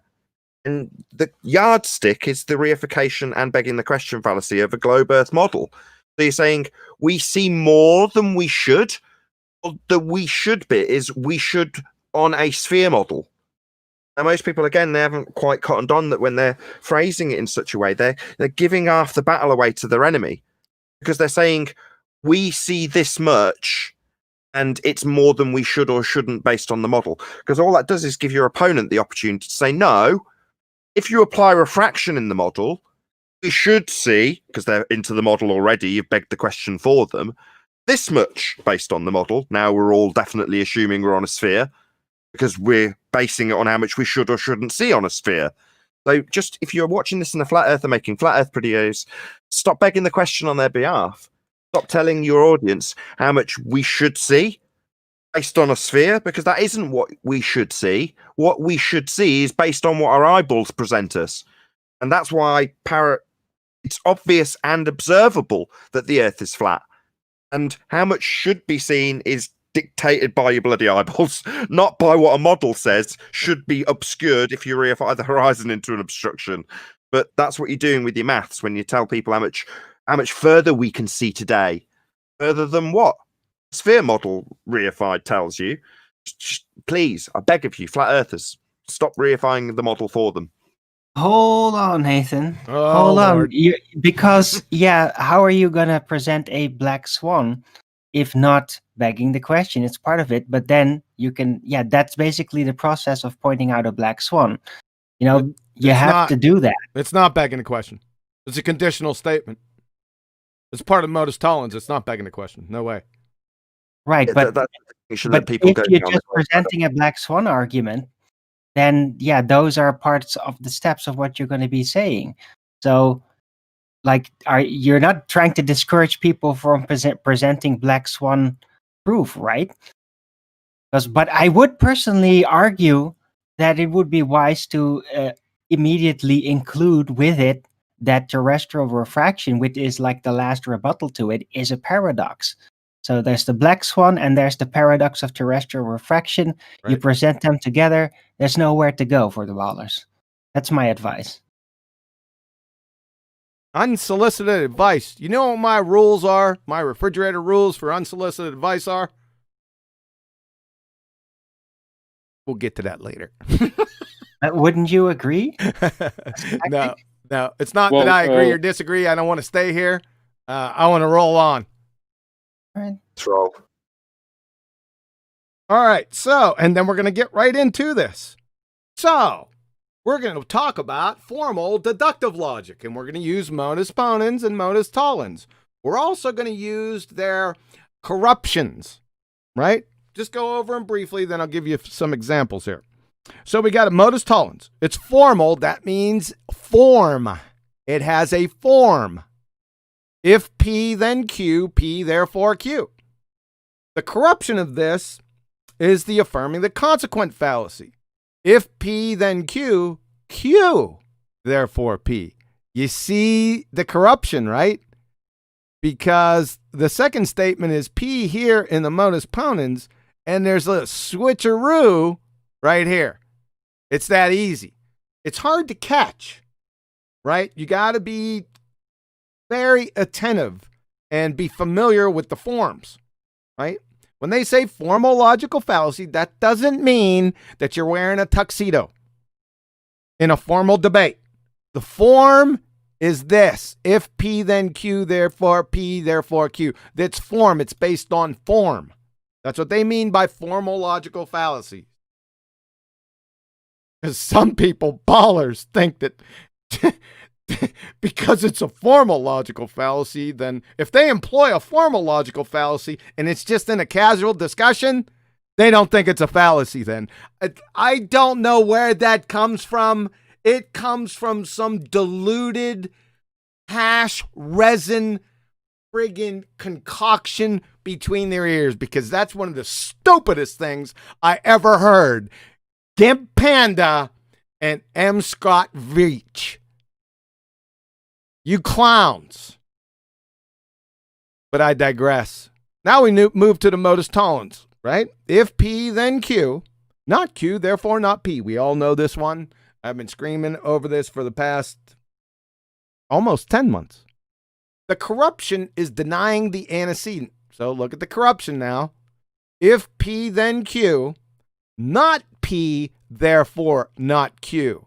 So what's happening, they're switching around the middle terms.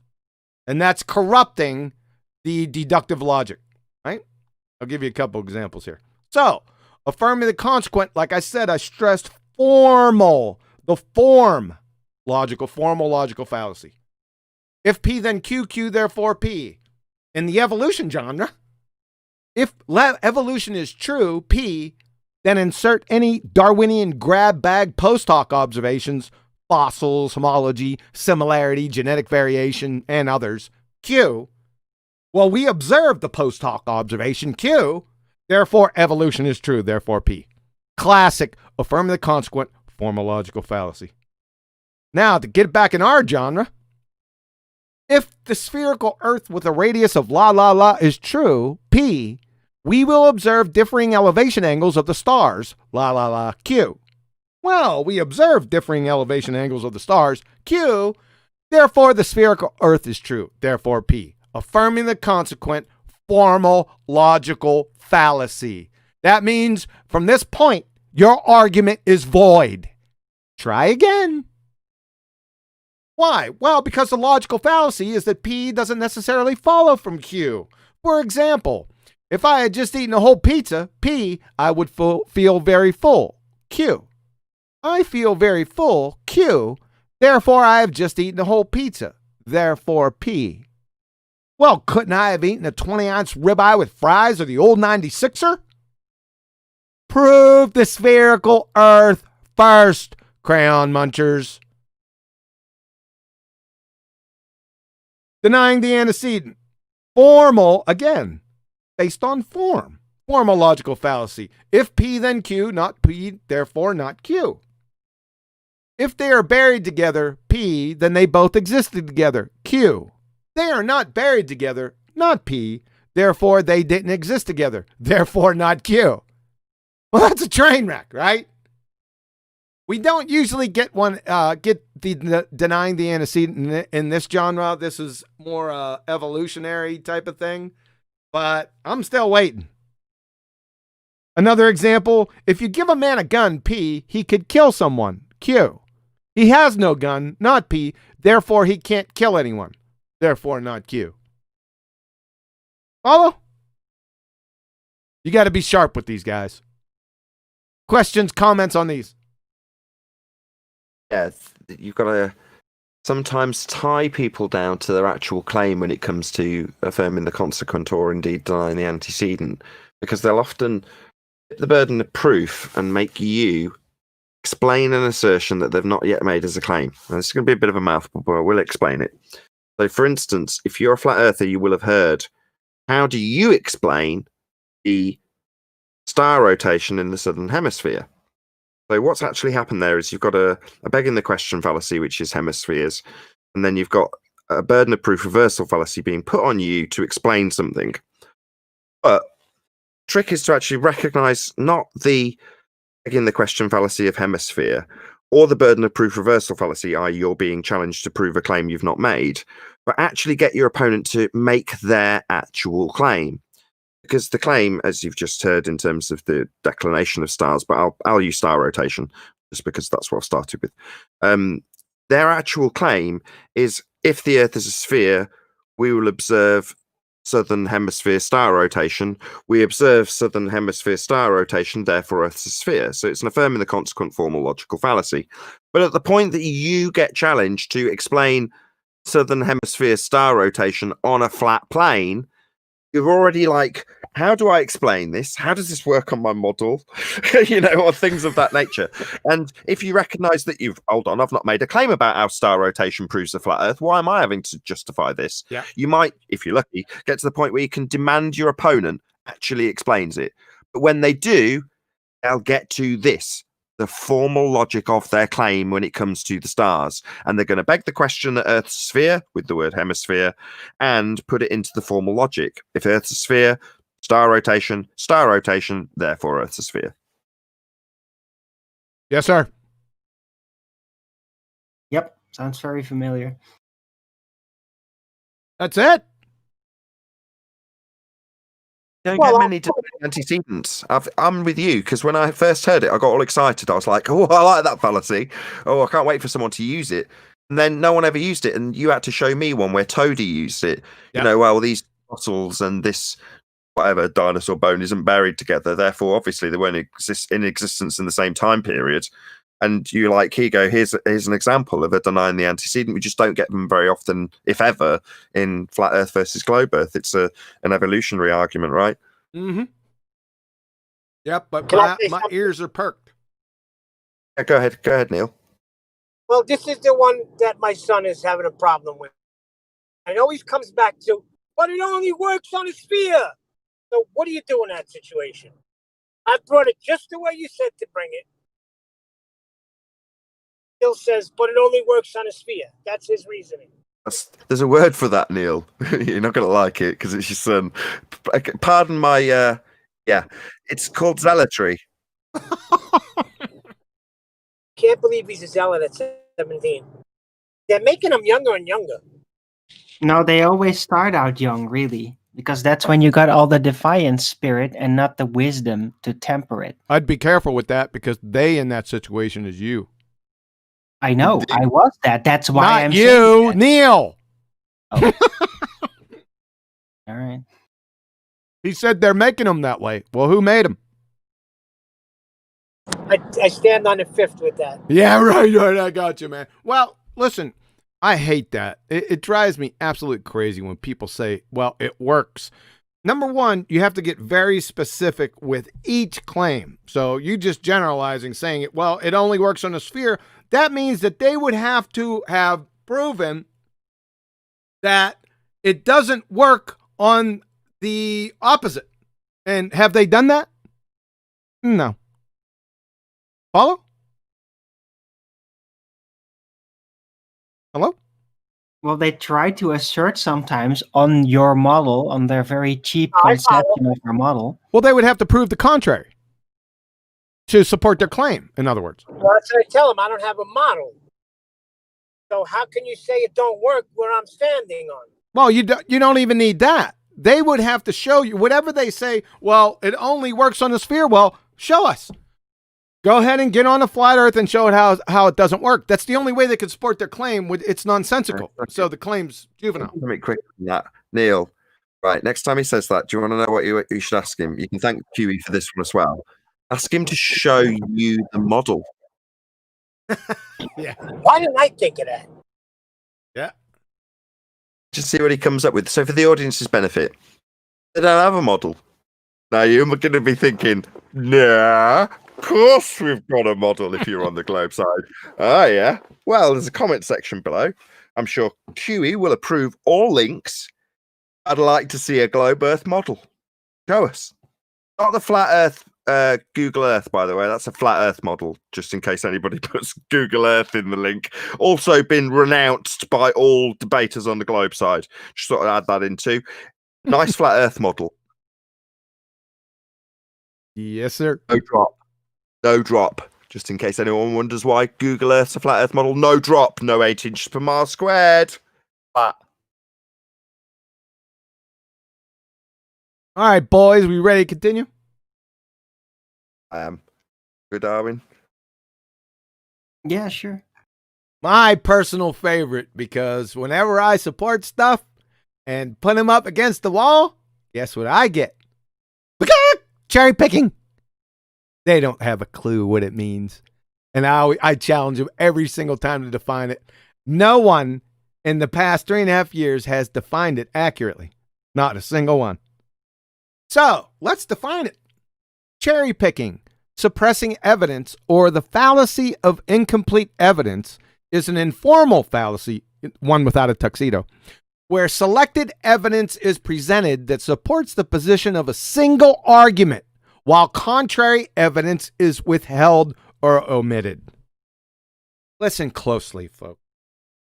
The crayon munching clowns take a practice employed by the media, politicians, business and advertising, and pseudoscience, then, out of context, oh, the irony, feebly and clumsily superimpose it on actual scientific discourse.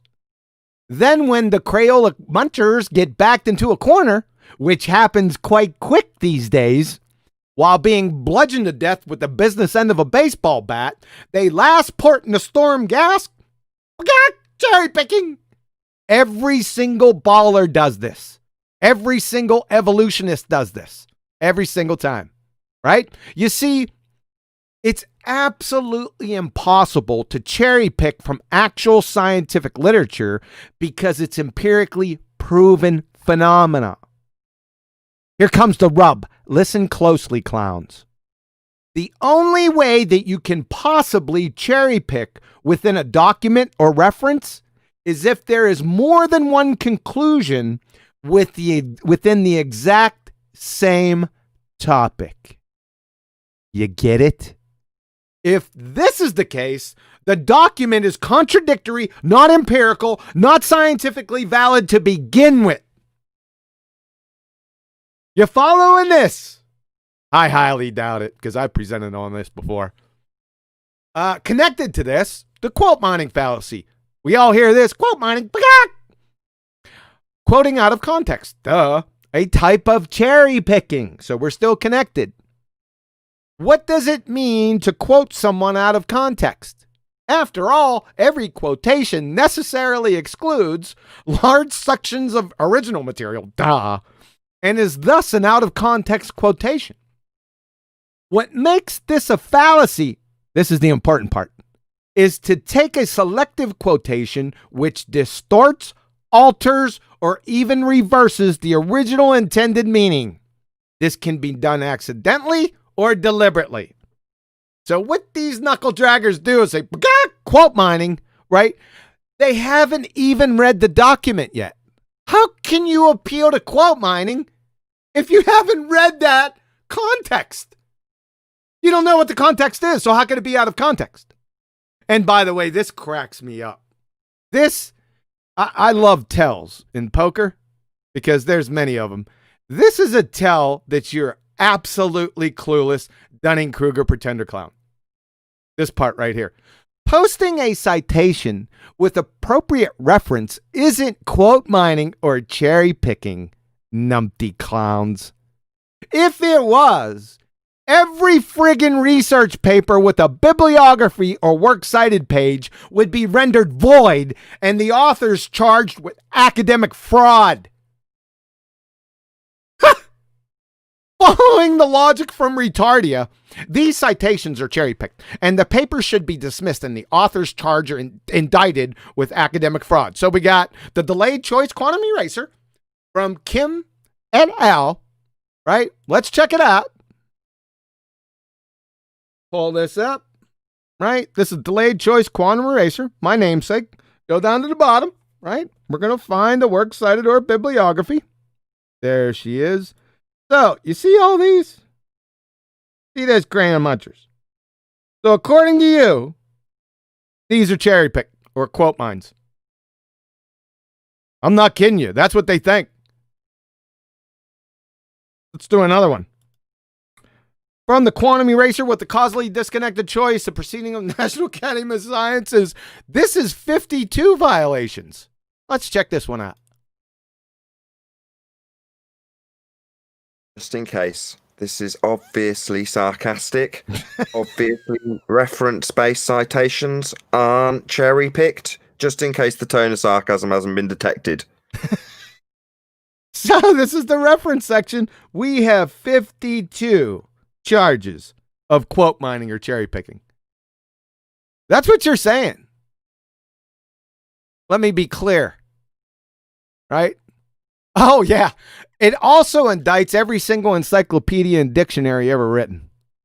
And for a cherry on top, it justifies my wife rejecting the chicken marsala recipe I gave her, because in the very same recipe book, directly beneath, it has chicken pot pie, which I hate.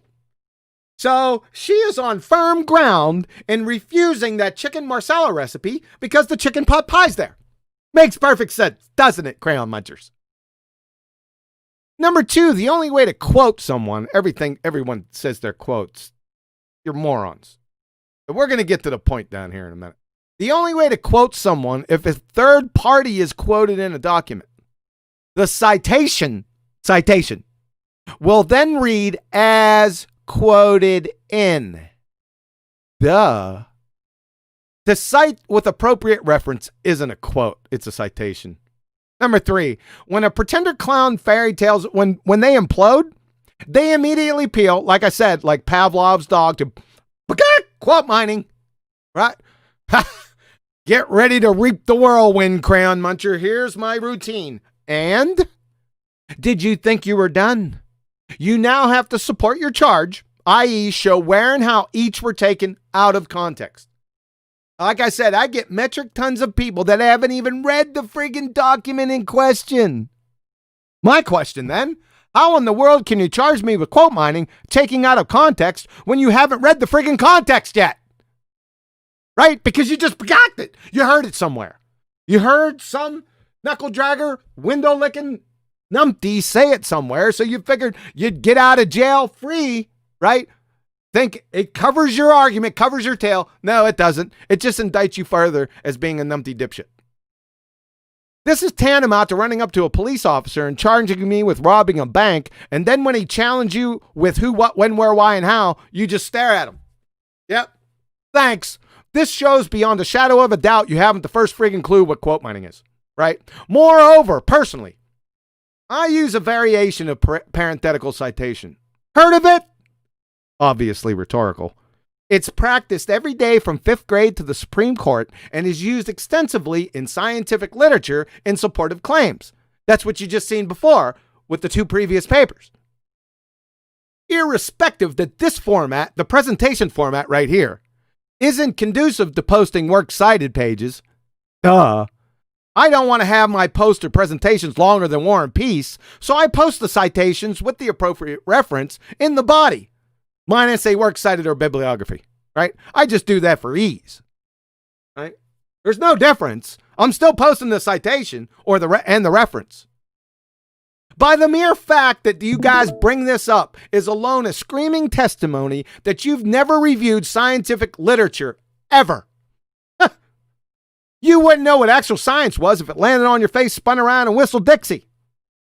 Do you need any more gasoline with your matches? I love when you guys do that. Keep it up. In that same vein, here's another train wreck. But in that very same reference QE you used, it says that astronomy is science. Meow, meow, meow, meow, meow. Well, did I cite it, Crayon Muncher? If not, then I'm not responsible for it. If I post a citation discussing the crucial importance of the bond force constants in a water diameter, however, if within the very same reference, it goes on about how the bond force constants in the water diameters are created by invisible 3-toed gnomes behind the Crab Nebula throwing pixie dust in a black hole, and how they are the cause for invisible 3-toed gnome calcium oxalate stones, that fact, number 1, doesn't refute, render null, or impugn my citation or have any impact on it whatsoever. Number 2, doesn't denote that I believe that invisible 3-toed gnomes exist or have kidney stones. Number 3, doesn't obligate me to explain or justify in any way, shape, or form invisible 3-toed gnomes, crab nebulas, black holes, or calcium oxalate stones. And number 4, shows unequivocally that your clumsy dipshittery appeal is an incoherent belly-laughing red herring fallacy from the Black Lagoon. In other words, Mr. Bagoo, I'm only responsible for the citation. Welcome to 5th grade. Again, by the mere fact that I had to explain this to you demonstrably reveals not only that you've never reviewed scientific literature, like I said, ever, but brings into serious question if or how you ever passed high school. In other words, you're a demonstrated no-depth Wiki Discovery Channel parroting, pretender clown, numpty muppet dipshit. Questions, comments? Yeah, On Arwen. I just had a question about this calcium oralate. You think that that is actually a viable resource potentially? To use? Dad, later. Right. I'm surprised you didn't have an example in there. So, what amuses me the most about cherry picking is that yes, it gets leveled at QE. My opener was going to be guess which fallacy QE gets accused of the most, given how long this bit of the presentation's been. Right? Slight tell there, mate. Maybe. Anyway, what amuses me the most is even when it's under their nose from their own side, they won't even highlight it. It's just something they want to level at you. Cherry picking, as you put it. Whereas there was an instance on Jose J.G. Gonzalez's show where Rumpus is describing, and weirdly, unusually, he's got it on screen. So he's got his screen shared and he's got his citation up on screen describing how gravity's a force. He's got it, I don't know if he had it highlighted, but he reads it out and nobody bats an eyelid. But it's next sentence on screen, right next to what he's just read out about how it acts like a force. It says words to the effect of, but it is not a force. Now, he doesn't read that out. No one on the panel bats an eyelid or even reads the sentence that's shared. And that is literally the textbook definition of cherry picking. No one called him on it. I did watching the show. I went nuts. And I was waiting for people to get him on it in the comments, and no one did. Like Nathan said, it was so funny because very rarely do we even get people citing stuff correctly. Evolutionists, same damn way. They never cite anything, right? I challenge you to see them cite anything. Ballers don't do it, but in this particular case, Rumpus did. And he put it up on the screen. That means everyone in the Hangout, plus the whole audience was watching it. And the whole citation was there, but he just didn't read the second part of the citation or in the reference. It was directly impacted the first statement. The first statement wasn't done yet. No one called him on. I lost my mind. Woohoo! Live cherry picking, live on air. It was live cherry picking. Yep. Yes, sir. Out to Unitox Femi, who says Kosho, Aristophanes sent a slave to measure. Yeah. He's talking about the debate. Oh, yeah. This Tuesday, you're going to be hearing that again. It's going to be QE versus Kosho. Just tune in. Tuesday, 1 p.m. U.S. Central, 7 p.m. UK. You're going to hear what he's talking about. Thanks, Unitox. Appreciate it. All right. Anything on cherry picking, quote mining, any of the other? This is just a joke. It just tattoo globe head goobers on your foreheads. I love it when they say cherry picking. I absolutely love it, especially in the arena. Right? I call them out every single time and get right down to the roots. It's so funny that if you would go to a university and you would state anything these ballers are stating, you'd get laughed out of the university. Not even a university, just a high school. Right? You people are Dunning-Kruger morons, folks. That's it. Well, if if I may, if they'd go to the university and did what they do here, at first they'd be laughed at, but eventually they'd just be avoided. Because the ballers, have made this habit of literally scattergunning you with fallacies. Yep. Like throwing so many at you, you just can't, you're like covered in all these fallacies and you don't have the time to point it all out. It's just so annoying and they keep on going. No. Yes, sir. A quick shout out to Globebusters. He says, utterly fantastic presentation, QE. No wonder the ballers are afraid of you. Oh, it's good. We're not finished yet. This is the last part of the presentation. There's a few more fallacies I want to go over. Appreciate it. Thanks. Roll? Should we rock and roll on with the last bit? Yeah, let's roll. So this has been prevalent. Thanks, Gimp Panda, again. I mean, you're like a fallacy generating machine. Genetic fallacy. Attempts to discredit or support a claim or an argument because of its origin or genesis when such an appeal to its origins are irrelevant. So like I said, Gimp Panda, everyone knows this one. We've all heard it. You got that argument from Nathan Oakley in Quantum Eraser. Yeah. That's a genetic fallacy, Gimp Panda. How you like that? Clown. Anything on that real quick? I don't think so. Yeah. Well, there is a slight side note which goes alongside the genetic fallacy. Just a word to the wise. If you take on an argument, it's the publish and be damned argument, but in terms of ownership. Once you present an argument, it becomes yours. Regardless of, in this instance, the attribution of an argument being false simply because it's come from me and QE in this instance. If you are arguing it, take ownership of it because it is your argument at that point. Where you got it is kind of irrelevant when you're fighting it. You've got to know the argument, you've got to know how to win, and if you lose, it's not the person who gave you the argument's fault. It's yours for not knowing the argument. So it becomes your argument upon arguing it. Don't let somebody use a genetic fallacy and make you think, oh, right, well, just because I'm not the originator of this particular argument, that makes my argument invalid. It doesn't. That's a genetic fallacy. But by the same token, number one, take ownership of the argument. It becomes your argument. And if you lose, don't blame it on me. It's your argument. Exactly. All right, we good?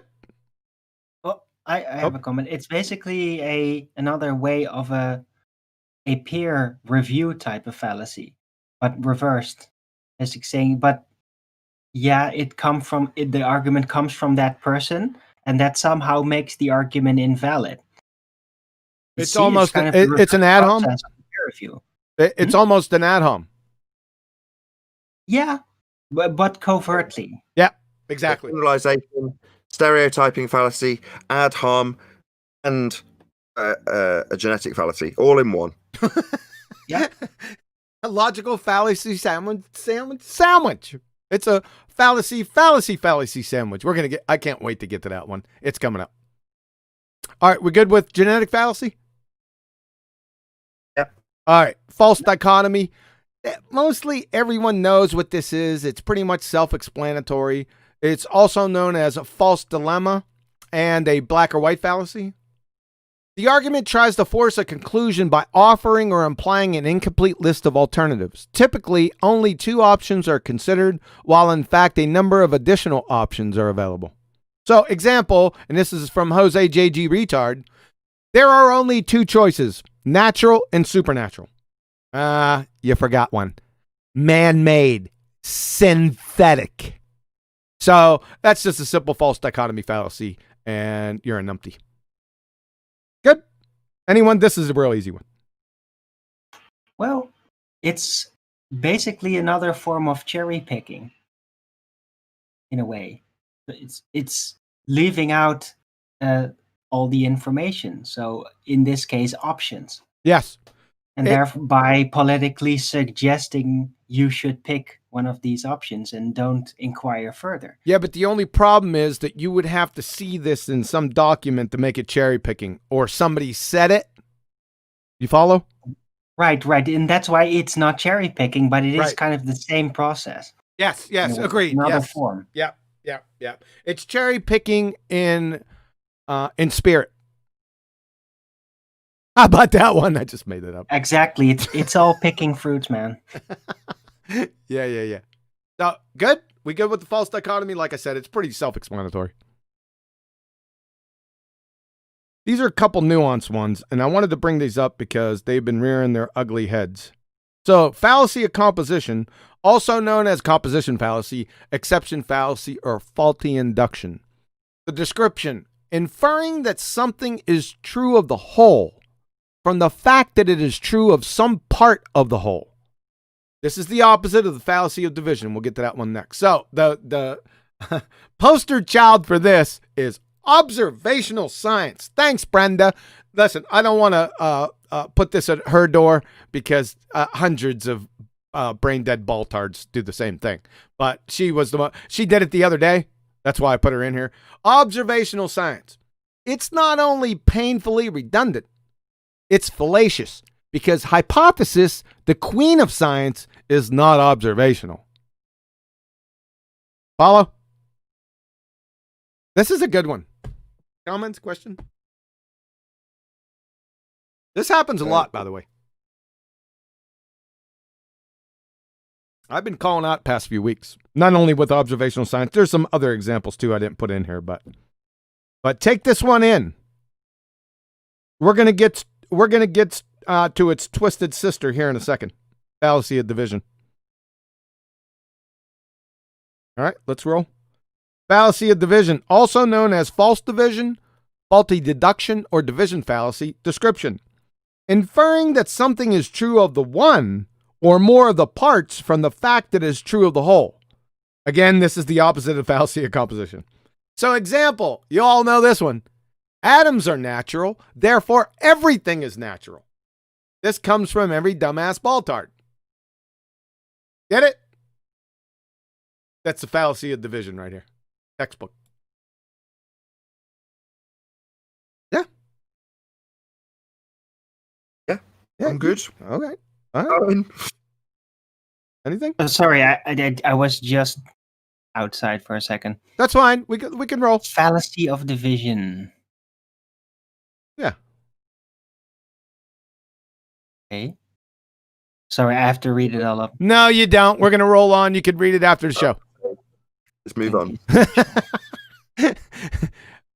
This is Overgeneralizing. Is that the spirit? Don't of worry about it. You can get to it after the show. We got to roll. All right. This is I don't know if it's Nathan's favorite, but it's up there. Shifting the burden of proof.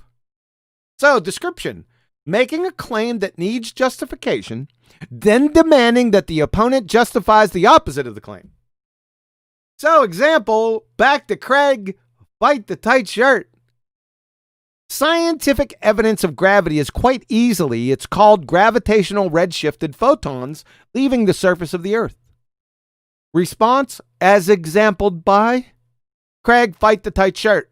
Exampled by the photons are redshifted as they leave the surface of the Earth. Response, and Craig, fight the tight shirt. Well, why would that happen if gravity wasn't the cause? This is classic, right? When I heard this, when he said that, I said, oh, this is making the show, right? Because it's perfect, shifting the burden of proof, and they do it constantly. Questions, comments on shifting the burden of proof? Yeah, I exampled it earlier with the, I can't remember which fallacy we were covering at the time, but essentially asking you how star rotation would work on a flat Earth. Mm-hmm. Shifting the burden of proof. You've not made a claim about it. Now you justify my example that I haven't yet made. Yep. It's really stupid. Oh, by the way, this is begging the question and a false cause fallacy, but I'm championing the shifting the burden of proof. How would you prove my argument? Mm-hmm. How would you prove gravity? You know what the damn shame of it is? Some flat earthers go ahead and try to do it. I hate it. That annoys me more than the fallacy itself, to be honest. That's the most frustrating part. Hey. I'm not going to name any names, right? But watching maybe Flat Earth 24/7 Discord, and the globe will lay it out there. Well, how would you explain this on a flat Earth? And you roll your eyes and then go, God, no, please don't bite. Please don't bite. And they do. And you're like, oh, God, don't bite. I know who you're talking about. All the Don't time. forget about the Flat Earth Early Bird Show. I do that all the time. He just Arwen just takes ownership of it, man. He has no problem, no shame with it. Hey, it's all practice. Yeah. I got you. All right, we good with this one? This is pretty self-explanatory. I don't even think you need to be on your toes to recognize this. It's pretty right in your face. Yeah. And the last one, in honor of our, when you said that earlier, I was just smiling from ear to ear. It's the Fallacy Fallacy. This is concluding that the truth value of an argument is false based on the fact that the argument contains a fallacy. So I don't know where this came from. This is sort of juvenile right here. I've looked in the university level fallacy. I have a university level fallacy source, and it has, I'm talking 400 to 500 of these fallacies. This one's not in here, not in that source.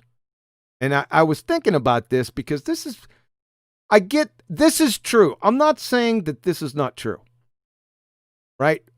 There's an error of reasoning here, and it's based on truth value. And this is the key part of an argument is false. We never make that claim. When we see a fallacy, we say that the argument, and ever since the beginning, what have we said? If you have an argument with a fallacy in it, that argument in and of itself is void. Not that the overall conclusion of that argument is false, but your position, the way you're attempting to prove it, you'll never get there. Your argument's void. Go get another argument. And let me ask you a question. If you use a fallacy in your argument, does it make it friggin' true? Fallacy. We're going to get to the fallacy, because that's what they do.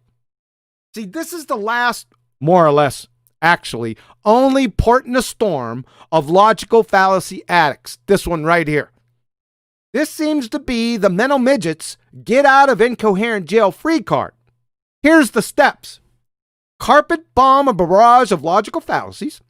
Number 2, get called out, then get embarrassed on them. And then number 3, fallacy. Right? That's what they do. It happened the other day. And guess who did it? Craig, Fight the Tight Shirt did it. You did it, didn't you, Craig? You thought you can get out of incoherent jail free card by stating just because that you used a fallacy and somebody identified each fallacy that you use, that now you're golden. No worries, because you charged them with the fallacy. Let me tell you something. That is one of the stupidest things I've ever heard. Right? So the fallacy is the numbskull, numpty dipshit that brings in a metric ton of fallacies, gets embarrassed, but gawks fallacy. That is a fallacy that you're guilty of. Questions, comments? Yeah, you're going to hate me for correcting the fallacy. So no, the fallacy is an incorrect assertion or a misunderstanding of what the fallacy is. So where I identified a fallacy being used with Craig, he then is asserting that the fallacy I have claimed is incorrect. Now, if that is the case, fine. You then have to detail why my claim of fallacy in that instance is incorrect. So your fallacy that you're claiming isn't a fallacy because, and then an explanation would follow. So he's just saying, no, you're just claiming fallacy. That's what he actually means when he says fallacy. Oh, you're just saying fallacy because I've got an argument. Yeah, he doesn't actually mean the fallacy, because the fallacy would be to say, I assert with a logical fallacy that I've got a silver car. Now, just because I've used a fallacy to assert that I've got a silver car doesn't mean I haven't got a silver car. Exactly. However, while the argument for having a silver car with a fallacy in it is a void argument, I can present the silver car as proof. Yes. Making it a fallacy, because the end of a fallacy has to be followed up with, and I can demonstrate what I have claimed to be true with this. Now, that was described earlier when I was like, oh, this could be a good time to describe the fallacy, because if an argument for a point is void because it's fallacious, that doesn't mean to say you can't attempt to try and prove it a different way. Right. So it doesn't make the point you're making void. It makes your reasoning for that point void. The argument void. Exactly. So you can, prove your silver car by showing it. And if you've used a fallacious piece of logic to claim it, that argument's void. Therefore, that's a fallacy if you can demonstrate it to be true, as opposed to, well, I've used a fallacy, you've pointed it out, and you just say fallacy. That's what they mean. Fallacy. That's the fallacy. When you point out a fallacy and they go, fallacy, as the rebuttal. Oh, sorry about that, folks. I didn't mean. I wanted to check out. Hey, shout out to Retro Bill. Hold on a second. I wanted to check that because that's my new toy. Shout out to Retro Bill. He says essential viewing. Thanks, QE. You're very welcome, sir. Yeah, I would say so. This is one of those key. Not that any of the other presentations aren't key, but identifying these fallacies, it just takes practice, right? You have to be exposed to it. That means you have to put up with hours and hours and hours of listening to numpty dipshits. But all those hours will pay off, right? When you hear them, write it down. If it sounds strange to you, go ahead and jot it down real quick. You don't have to go in and study it then. Just jot down what they say real quick and then go back over it later. If no one brings up the point or no one challenges them, go ahead and review it later. Because the more you hear these, the more comfortable you are with them, if you follow that. I'm going to start rattling my way through the panel. So this is a public show. You can join. There's still gaps on the panel. We're going to start with the big man, but if you've got any fallacies you wanted us to talk about or anything you take issue with, feel free. You're up, my friend. You're off mute. Big man. The big man. Oh, I'm good. I'm just listening along. Thank you for being here. Is it Abriel? Adderall? What is it? It's not Adderall, it's Adriel. Adriel. Adderall drip. The floor is yours. Too late. Right, we've got Dr. Crypto, PhD. Yeah, How you doing? Crypto. What's up, man? I'm in a very loud environment right now, but hello. Enjoyable as always to listen to. Thanks, man. Pleasure to have you. Elijah. I'll get you off mute. Quick enough. Go on. There we go. Any comments? Any fallacies you wanted us to cover?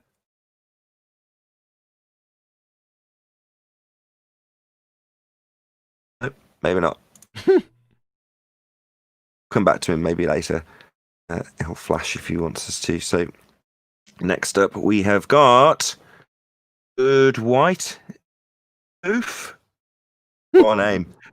Oh, hi, Nathan. Hello. Fallacies that I come across a lot are while we were discussing how they claim that the light bends around the Earth's radius. And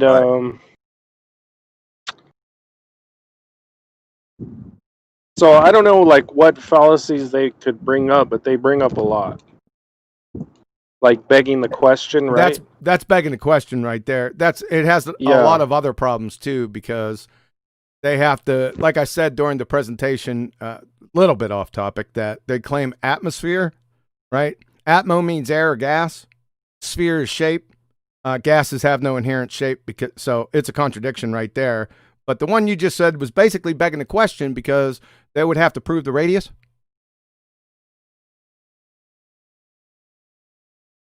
Follow? Yeah, that's right. That's all I wanted to say, but I'll just keep listening on. But thanks for everything, Nathan.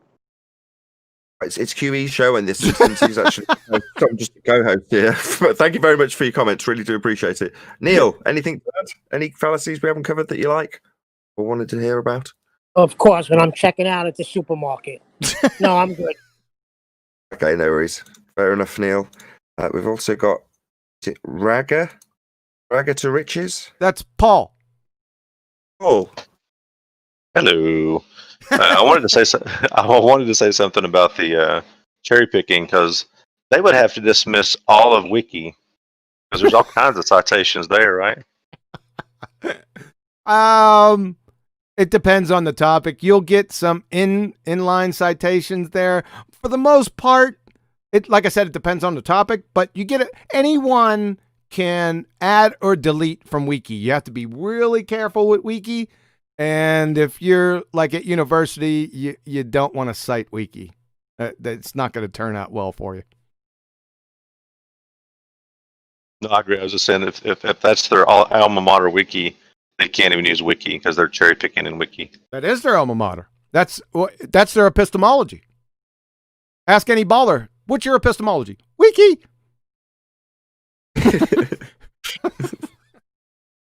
Right, Rebel, are you there?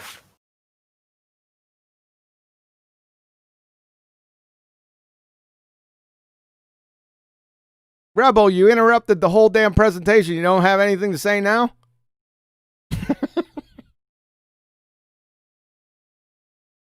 Maybe we'll come back to Rebel later. Here we go. Rob Keane. Rob. Got anything to add? You don't understand. Yeah, at home. At home, yeah. Other than that, I got nothing. Sweet, man, thanks. Technically not an ad-hom. There was no argument. There was no argument being presented, Rob. So that's not even an ad-hom. That's just a personal attack. Yeah. I'll go with that. Because that's what we get. Hold on a second. We're all talking at once. That's correct, because there was no argument. So correct, Nathan. Good job. Thank you, Rob. Great job. Thank you. Thanks for all you do, Nathan. Right. Skeptical, how you doing? Oh, hello. Good evening, everyone. Good evening. Oh, hello. Hello, mate. Just want to basically bring to the table one of the common fallacies that ballers bring a lot, which is the fallacy of analogy or false analogy. Yeah. I didn't put that one in here because I figured everyone knew what it was. Very important one. Like I said, I didn't put it in here because I figured everyone knew what that one was. I should have put it in here, but I figured it was, sort of like well down, but you're correct. Yep. Have an example of anything skeptical? Did you want to add an example? Oh no, not really. That's the only fallacy that I've come across. Okay. False analogy, like saying gas go down, go boom boom, like bouncy balls in a fish tank. That sort of false analogy. For instance, they would say a false analogy is like a type of informal fallacy. It states that, for instance, since item A and item B both have quality X in common, they must also have quality Y in common.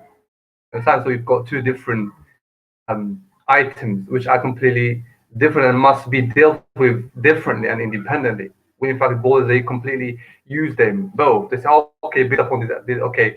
If it's analogous, therefore it must be true." Understand? That's complete. You must stick to the argument. Speak or don't bring analogies, because analogies are not the right basis to make your own argument. Do you know what I mean? That's the false analogy. What I mean is like item A, item B both have quality X in common. They must also have quality Y in common, which is false. Yeah, that's briefly how I understand that. Yeah. Sure. Also sounds a bit like equivocation, which we did cover. Yeah, to some extent. Yeah. Anything else? Oh no. Well, thank you very much indeed. Just do a quick shout out to Super Chatter. So, shout out to Michael Jones. Any scientific evidence for the second law of thermodynamics? Yeah, right. That would be a non sequitur. Good job. I've also got Rumpus. Was there any fallacies you wanted us to cover for you, Rumpus? He's muted and deafened, Nathan.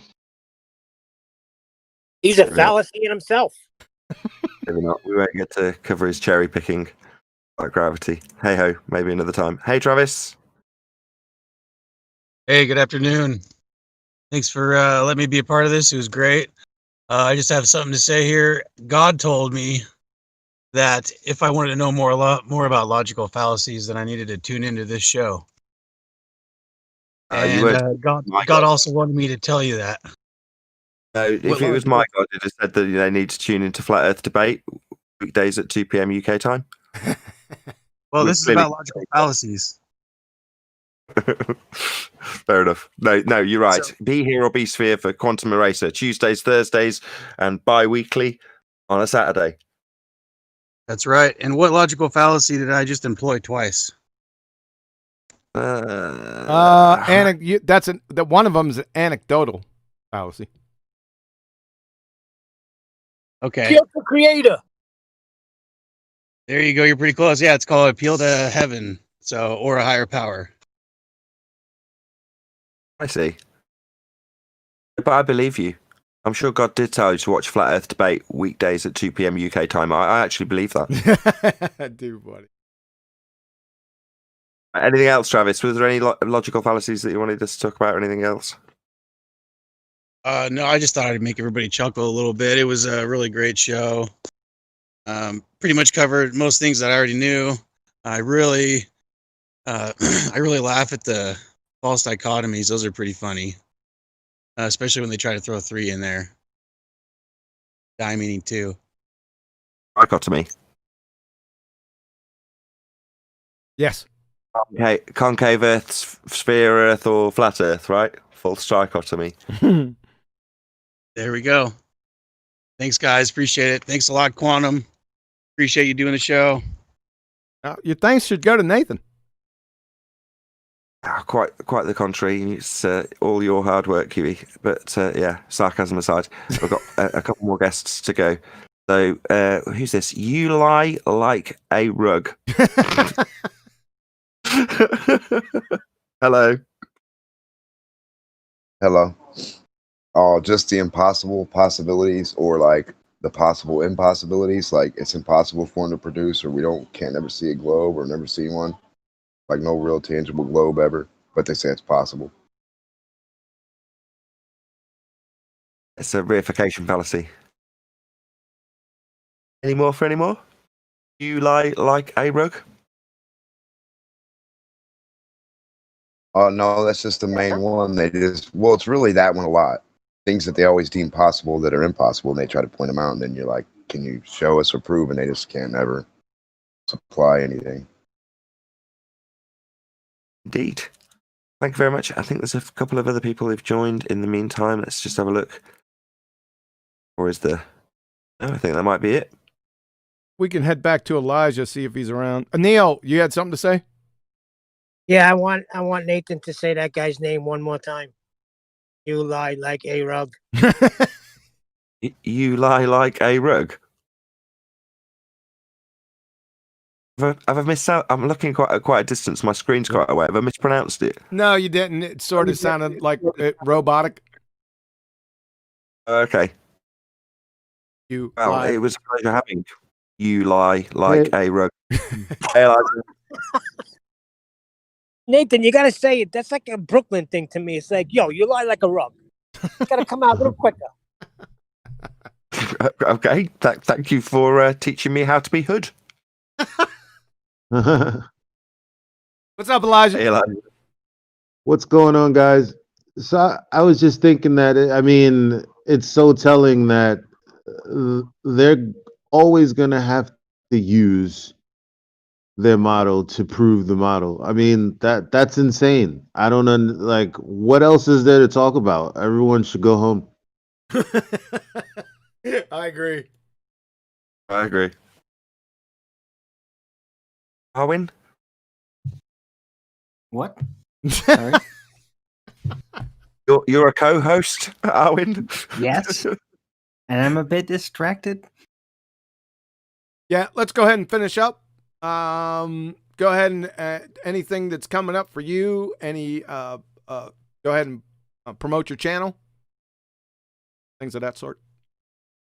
All right, thanks. Yeah, Flat Earth Early Bird Show every day.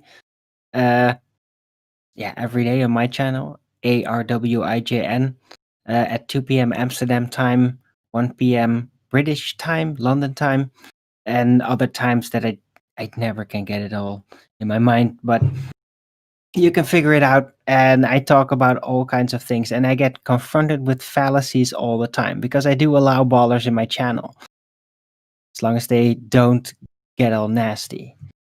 And I got many ballers in my chat that I interact with.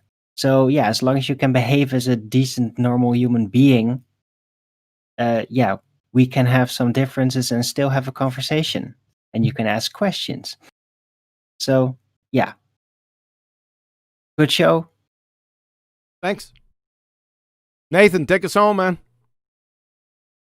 Well, first and foremost, indeed, very good show. I love doing shows on logical fallacies. It's been epic and good choices, good examples in all of your presentations. So kudos to you. Obviously, a massive thank you to all of the people who joined from the public to present their views. Epic as always. Good ballbusters. Thank you very much. Of course, a massive thank you to all of the live audience who've joined and smashed the super chat. There is a stream going out, which is brand spanking new Flat Earth Debate Uncut and After Show on the Nathan Oakley channel, which is my second channel. So be here or be sphere. It is actually premiering right now, so if you hop over, if you're in the live chat to that stream, you'll see me in there, and hopefully a few other people who have come from this live stream. So see you in that live chat. Another massive thank you to all of you. Smashed the super chat, liked, commented, shared, subscribed. Again, if you're watching this on my channel, on Nathan Oakley's Re-Up, please share the show. And again, Huey, massive thank you for doing such a great presentation. No problem, man. I really enjoyed doing it. And for the next logical fallacy presentation, I earmarked the one that Rumpus did. I know exactly which citation he had, so I'll square that one away next time. Sorry for my shortcomings. Pick, can't wait. All right, guys, I'd like to echo everything Nathan said. Thanks to the audience and all the people that showed up on the Discord channel. Shout out to Betty. She couldn't make it today. We're all thinking about you, the beautiful one. Again, with logical fallacies, this is the key in argumentation, and you'll see them. It depending on who you're talking to. I watched the debate last night. I counted 12 in the first 10 minutes. So you got to be really careful, even yourself. I mean, you have to know these fallacies so you don't employ them yourself, because you're going to get called out. I'll probably be the one to do it because I love searching for them. I listen for trigger words, and you're going to get busted sooner or later. So thanks for coming, guys. We'll catch you on the flip side.